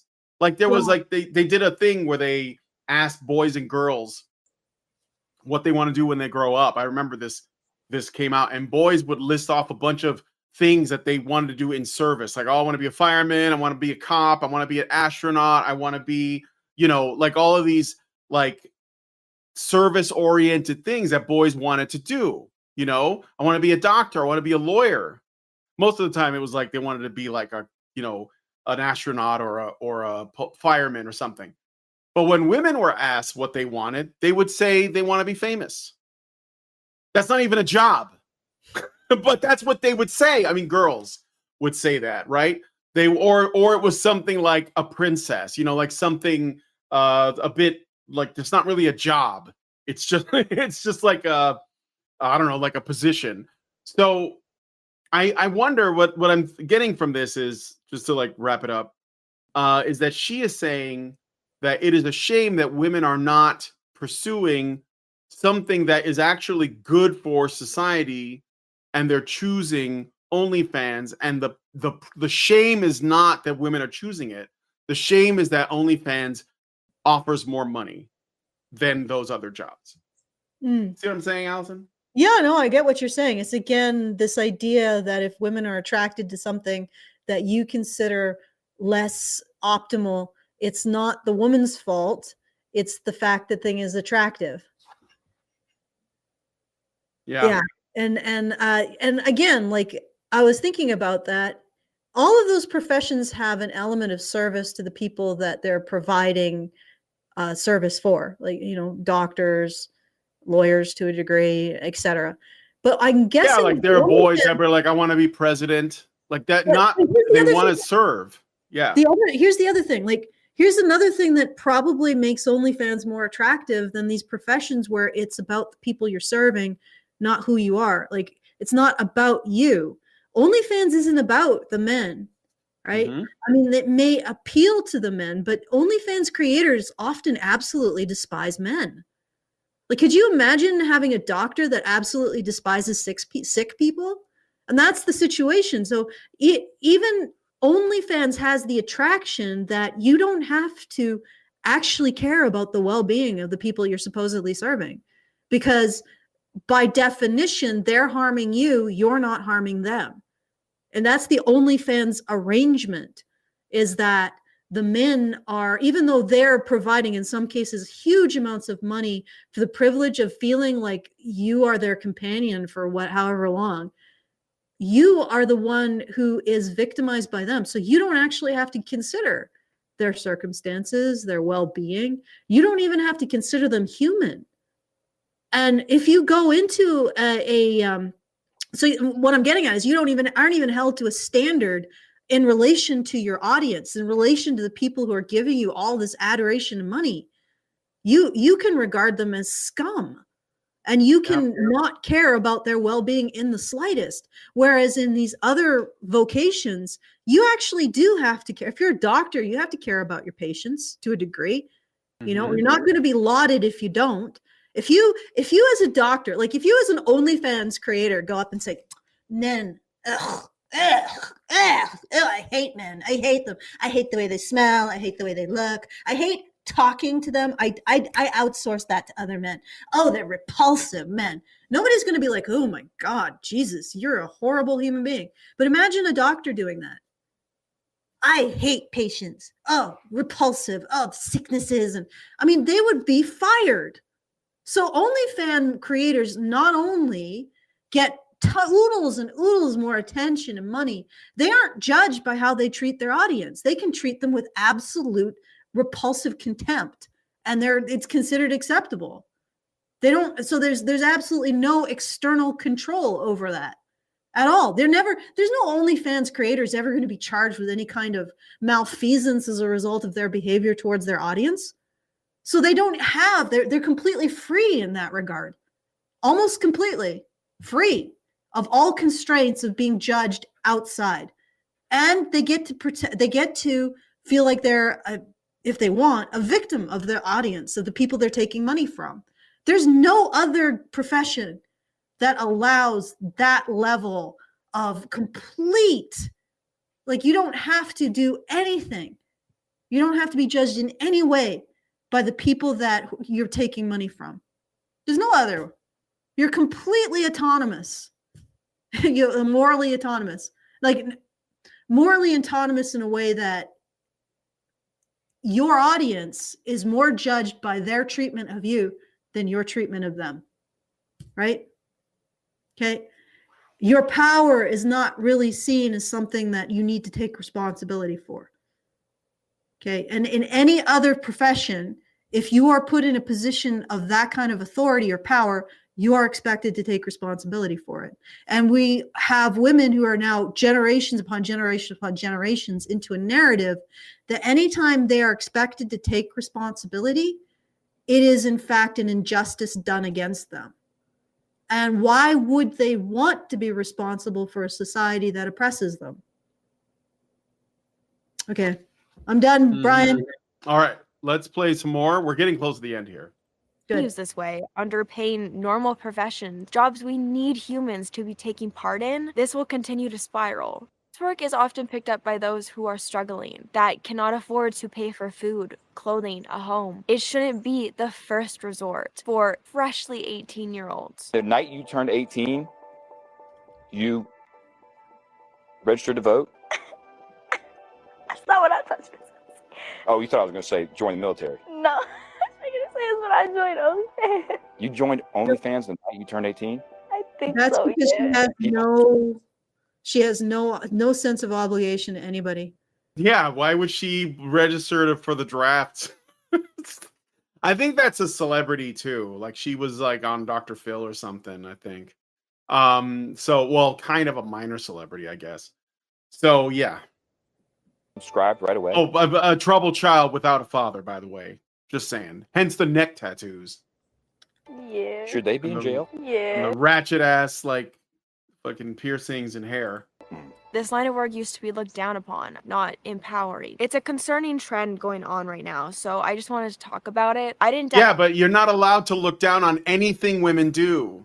You see? That's what I'm saying. Like, why can't you see that? Like, this used to be looked down on. Yeah, you can't do that now. No, everything women do, no matter how old they are, is completely permitted, and we're not allowed to have negative opinions, especially men. You guys told men to shut up a long time ago. So everything that happens now that has been permitted is on y'all. It's on y'all, and y'all perpetuated it. So Tracy Williams is upset that I'm actually holding women to account. She says, "This is ridiculously wrong. Free market dynamics will force the OnlyFans model to cater at every whim or be replaced by the competition." Yes, eventually, but you could say that about everybody. You could say that about celebrities. So if a celebrity engages in some kind of sexual abuse of someone who's not a celebrity, is that acceptable because free market dynamics will eventually get rid of that behavior? Like, seriously, do you think that the men who are, for example, making one of these women $43 million a year, all of those men, do you think if she is abusive towards one of them, the rest of them are going to be just, well, that's it, we're done? No. And if you think that, then all of this rhetoric around men in power being able to, men in power, like who are ultimately subject to voters, ultimately subject to audiences, then you don't think that that's possible. That kind of sexual abuse is possible as a result of that power differential either. Mm-hmm. And also, OnlyFans creators have expressed really negative attitudes towards men, and they still break in the dough. Why? Because for the most part, the audience it's a seller's market, right? I know there's a lot of women who don't make money, but they may also not making money because they don't have a dedication to what it takes, or they just don't have the necessary skills, which isn't going to change, right? Like, if this one woman has whatever it takes to make 43 million, there's not going to be that many other women who have whatever it takes to make 43 million. So she's not going to be replaced that easily. So, like, this is something, it just doesn't cut it. Just saying, oh, men to blame doesn't cut it. And not looking at the situation and always seeing women as a victim of stuff doesn't cut it. At least not for me. Go to a place where it does. You don't have to stick around here. Let the audience decide. You're an audience member. Okay. All right, Brian. Yeah. Also, she said something about there are two OnlyFans models who do kiss or slap prank on Miami Boulevard. One was a former engineer. The other chose not to go to college. They are not necessarily stupid. I don't think we ever accuse them of being stupid, but I do think it's unwise because you don't know what the downstream effects are going to be in your life later on. So, all right. But anyway, yeah, unwise is not the same as dumb. Dive into the moral shortcomings of men, just because of course that comes into play here. We know this. We've been shaming men for this behavior for years. I've received comments on my previous videos on Lily Phillips and Bonnie Blue saying, what about the men here? What about all the men lining up to do these acts? And I get it. If these men were out here filling these girls' pockets, this industry wouldn't survive. Sophia Rain just revealed who her top spender was, and he spent almost $5 million. This guy who spent $5 million on Sophie Rain is going for simp of the decade. I guess he's gonna get a trophy. But yeah, of course the women that this woman that watch this woman's content are like, why aren't you talking about the men? It's a planet of like 4 billion men or something like that.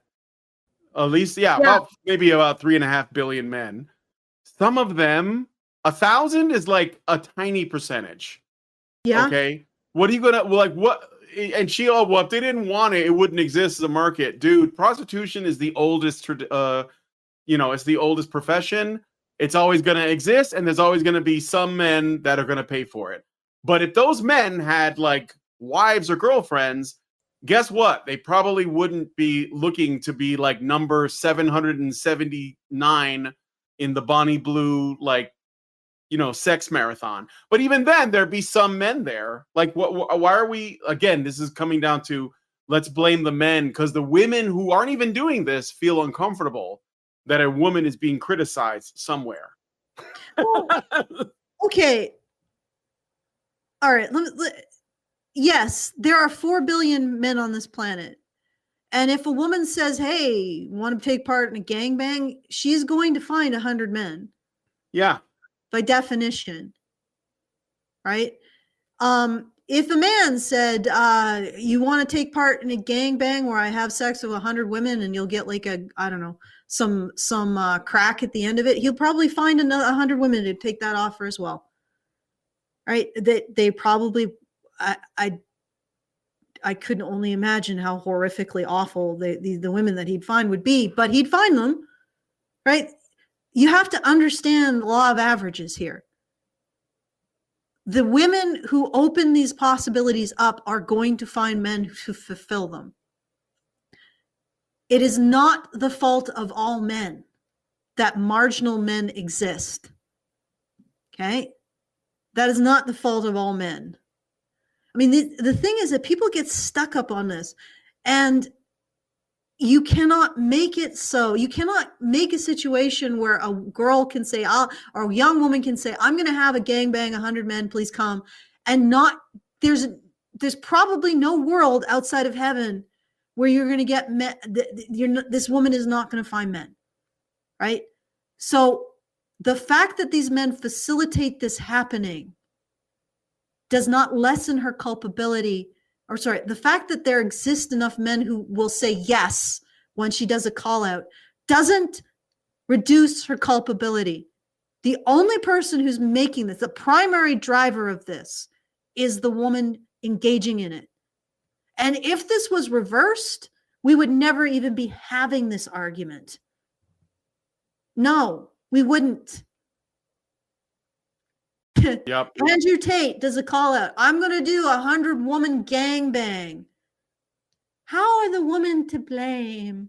Are you freaking kidding? Yeah, that would drive people crazy if he did that. No, you would never do that. And you would never, in the instant a man who's complete unknown, complete blank to everyone did something like that, I'm going to do 100 woman gangbang. And he managed to pull in 100 women into it. There is absolutely no way that we would have internet keyboard warriors saying, but how are the women to blame for this? They are equally to blame, if not more. No, we would be having things like, oh, did he use the lover boy method? How did he convince them? We wouldn't even be saying, hey, this is primarily his responsibility. We'd be looking at ways that he was actively exploitative towards these women and did something criminal, or at least deeply immoral towards the women, not towards society or some nebulous standard of morality. We would be looking at, how is this man exploiting these women? How did he construct this situation? What's wrong with society that this was allowed, that these women were allowed to be exploited in this manner?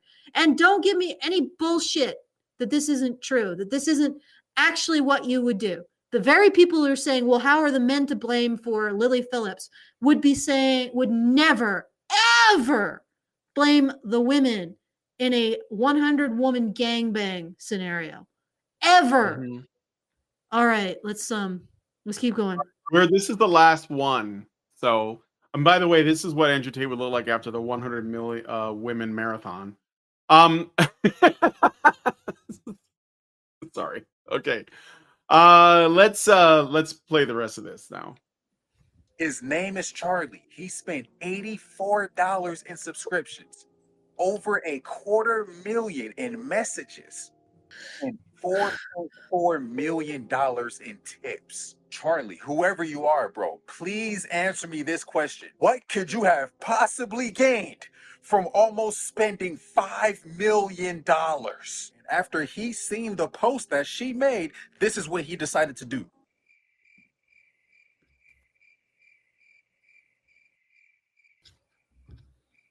That's him sending like $200 tips, a constant stream of that. Draining your entire life savings, your entire 401k. For what? It's sad to see. Sad to see. Naked girls online. Is it though? They're Well, I mean, yeah, is anybody putting together a GoFundMe to get this guy a therapist, or you know what? Maybe send him to the freaking mythopoetic men movement and get them to beat some drums, like heal his, or like maybe get Robert Bly to do an exorcism for the simp inside him. Like, I don't know. Like, is there anybody who actually genuinely cares about this man? Yeah, I don't know, man. No, I don't think so. I mean, I think that he thinks that he's investing in something, maybe. I don't know. I don't know what's in the minds of men like that. giving you a sense of abundance of women that you don't have in your life and that you think you have by illusion. What this is doing is forcing you, to some extent, to feel like you have the possibility of meeting all these women online, which you're never gonna meet because they have 1 million followers and they don't even know you exist. And Even we if you're can't. talking to them Okay, on and we OnlyFans, can't talk about the power differential there. You have to No. talk about how somehow the market forces are going to force the final boss of OnlyFans to give a shit about subscriber number 100,672. No, there is a power differential here, a huge. Yeah, power. the 100 million subscribers that are sending this woman money, they're actually harming her. Yes, by doing that.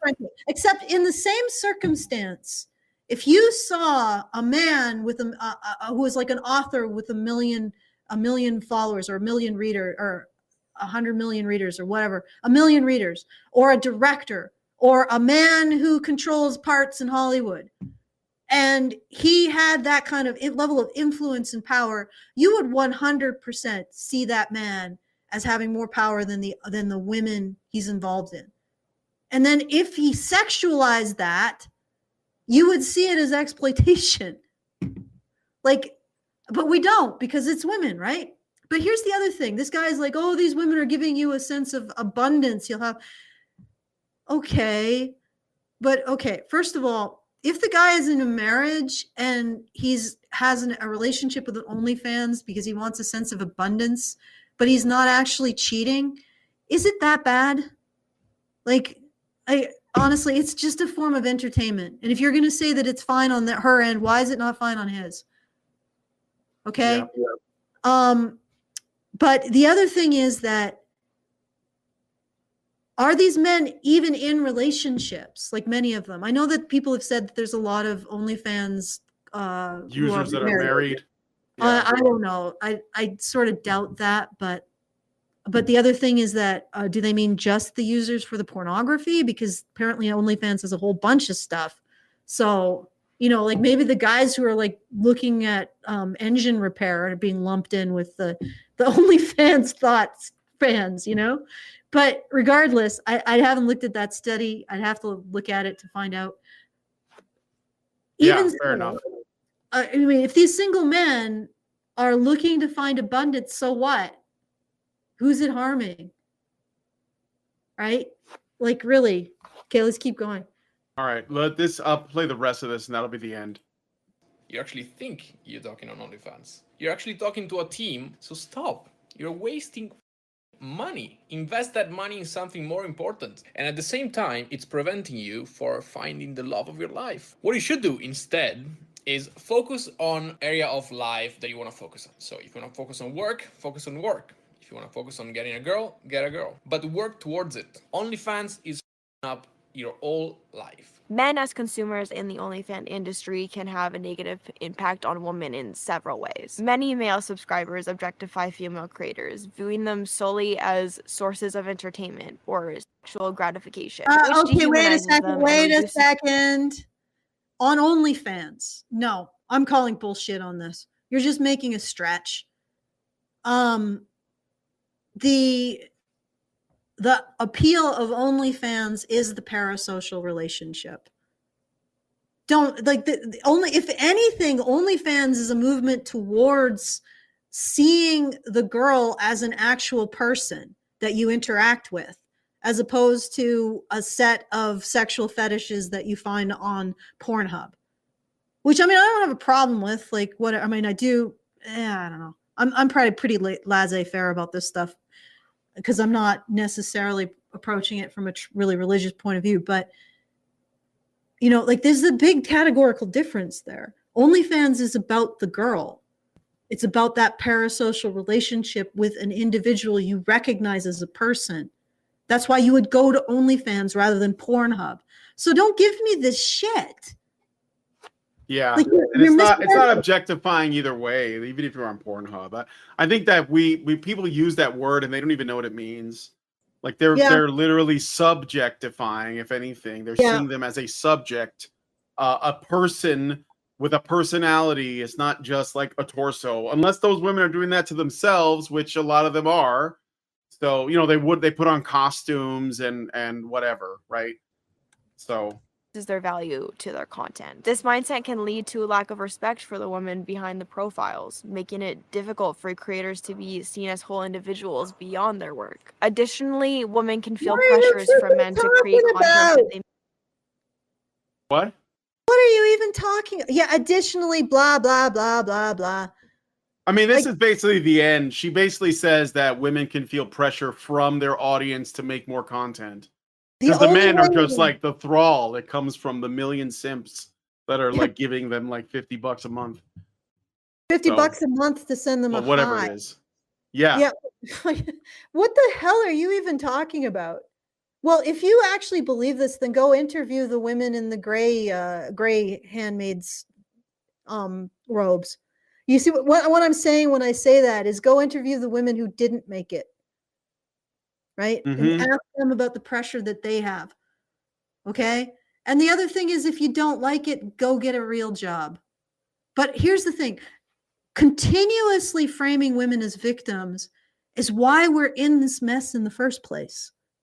The only way you're going to get these women to stop is to hold them to a standard of accountability.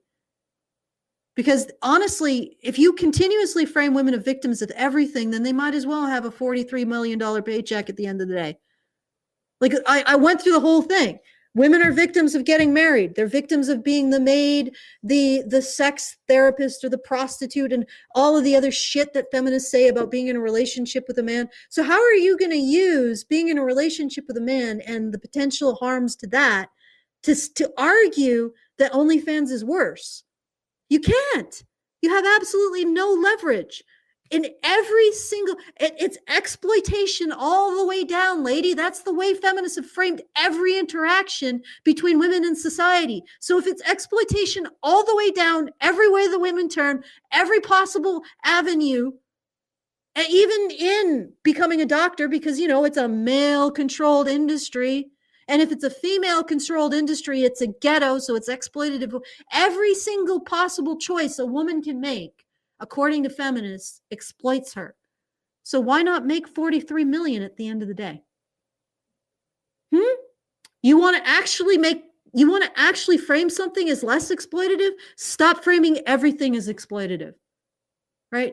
And if you really want women not to do this kind of crap, explain to them that they have a responsibility as citizens of society to take jobs that help others versus exploiting people's loneliness. That's where you stop it. Because get this, women actually do respond to a narrative of responsibility. That's what actually made the number of women in STEM fields peak in the mid-'80s. Because in the 50s, there was this whole narrative about how you had to go into science. Science was about professionals serving their country as a result of the Cold War and the competition between the Soviets and the Americans. They had a whole bunch of ads that presented women in a professional context doing science in service of their country. And women responded to that. At least those women from those generations got into those fields and learning them in the 50s and 60s to peak in the mid-'80s. You know, women do respond to this, but you actually have to present it, right?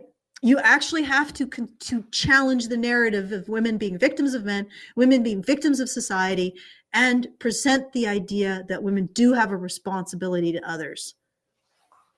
And we don't do that.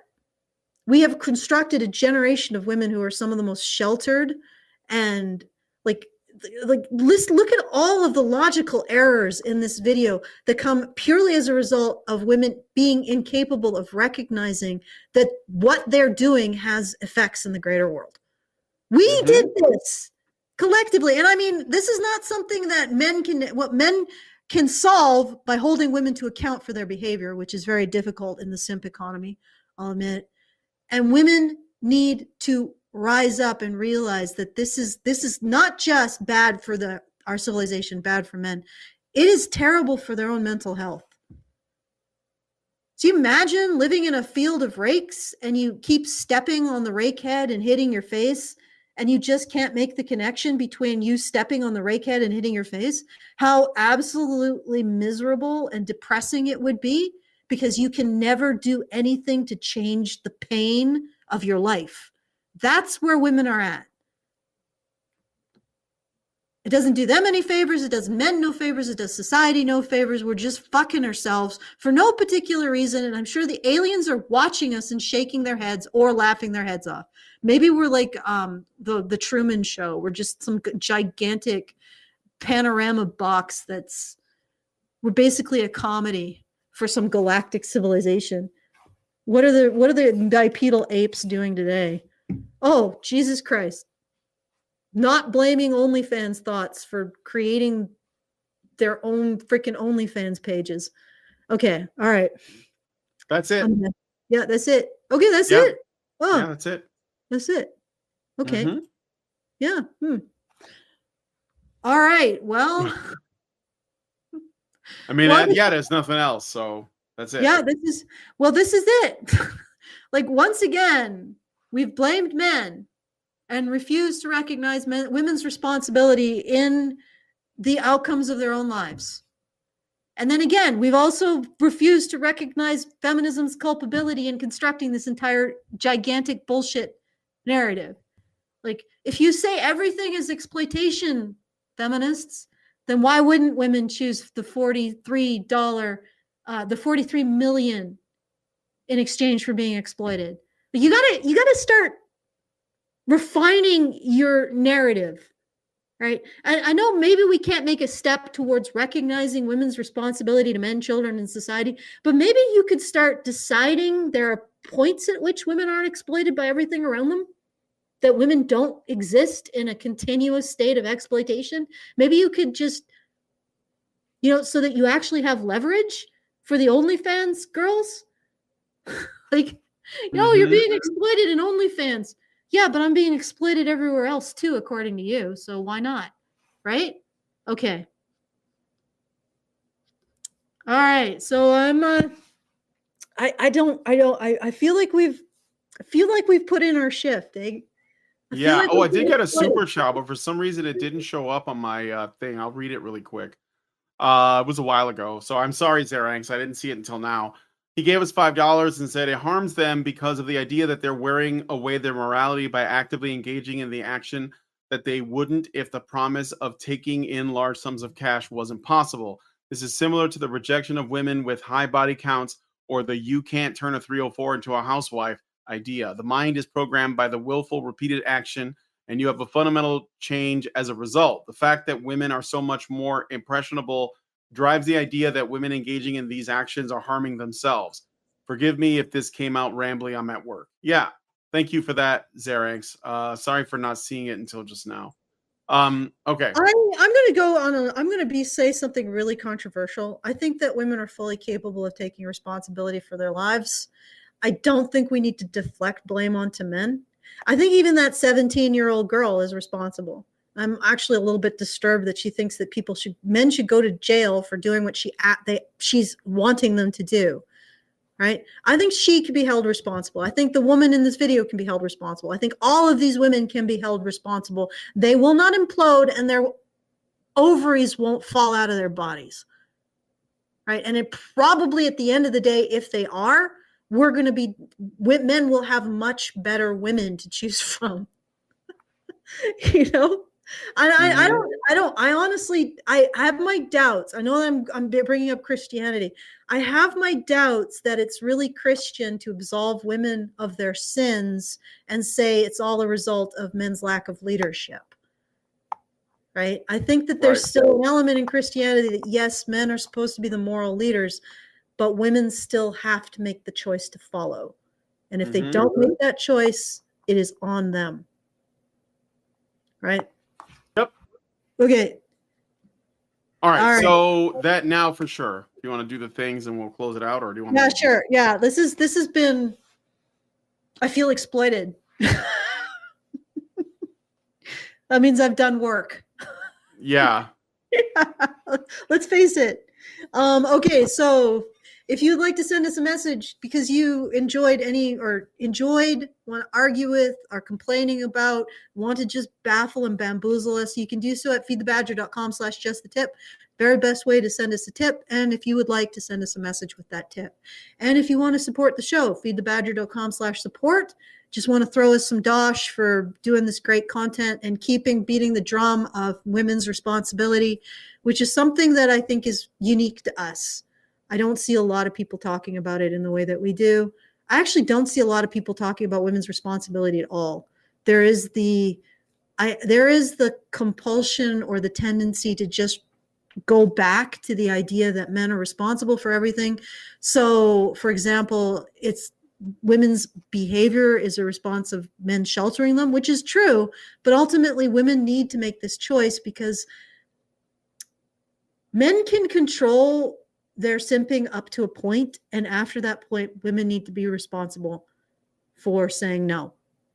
Okay, don't do that. I need to have recognition of my own actions. You can't just be putting a pillow in my path for the rest of my life. That's not healthy for me. It's not healthy for you. At some point, women have to say no to the simping. All right. So if you enjoy that message, feedthebadger.com/support. And if you would like to join us in our Discord, badgernation.online. I probably should do a redirect with Feed the Badger for that. All right. Back to you, Brian. All right. Well, if you guys like this video, please hit like, subscribe if you're not already subscribed, hit the bell for notifications, leave us a comment. Let us know what you guys think about what we discussed on the show today. You'll find a link to the video in the description if you want to watch it yourself. And please, please, please share this video because sharing is caring. Thank you guys so much for coming on today's episode of Maintaining Frame, and we'll talk to you guys in the next video.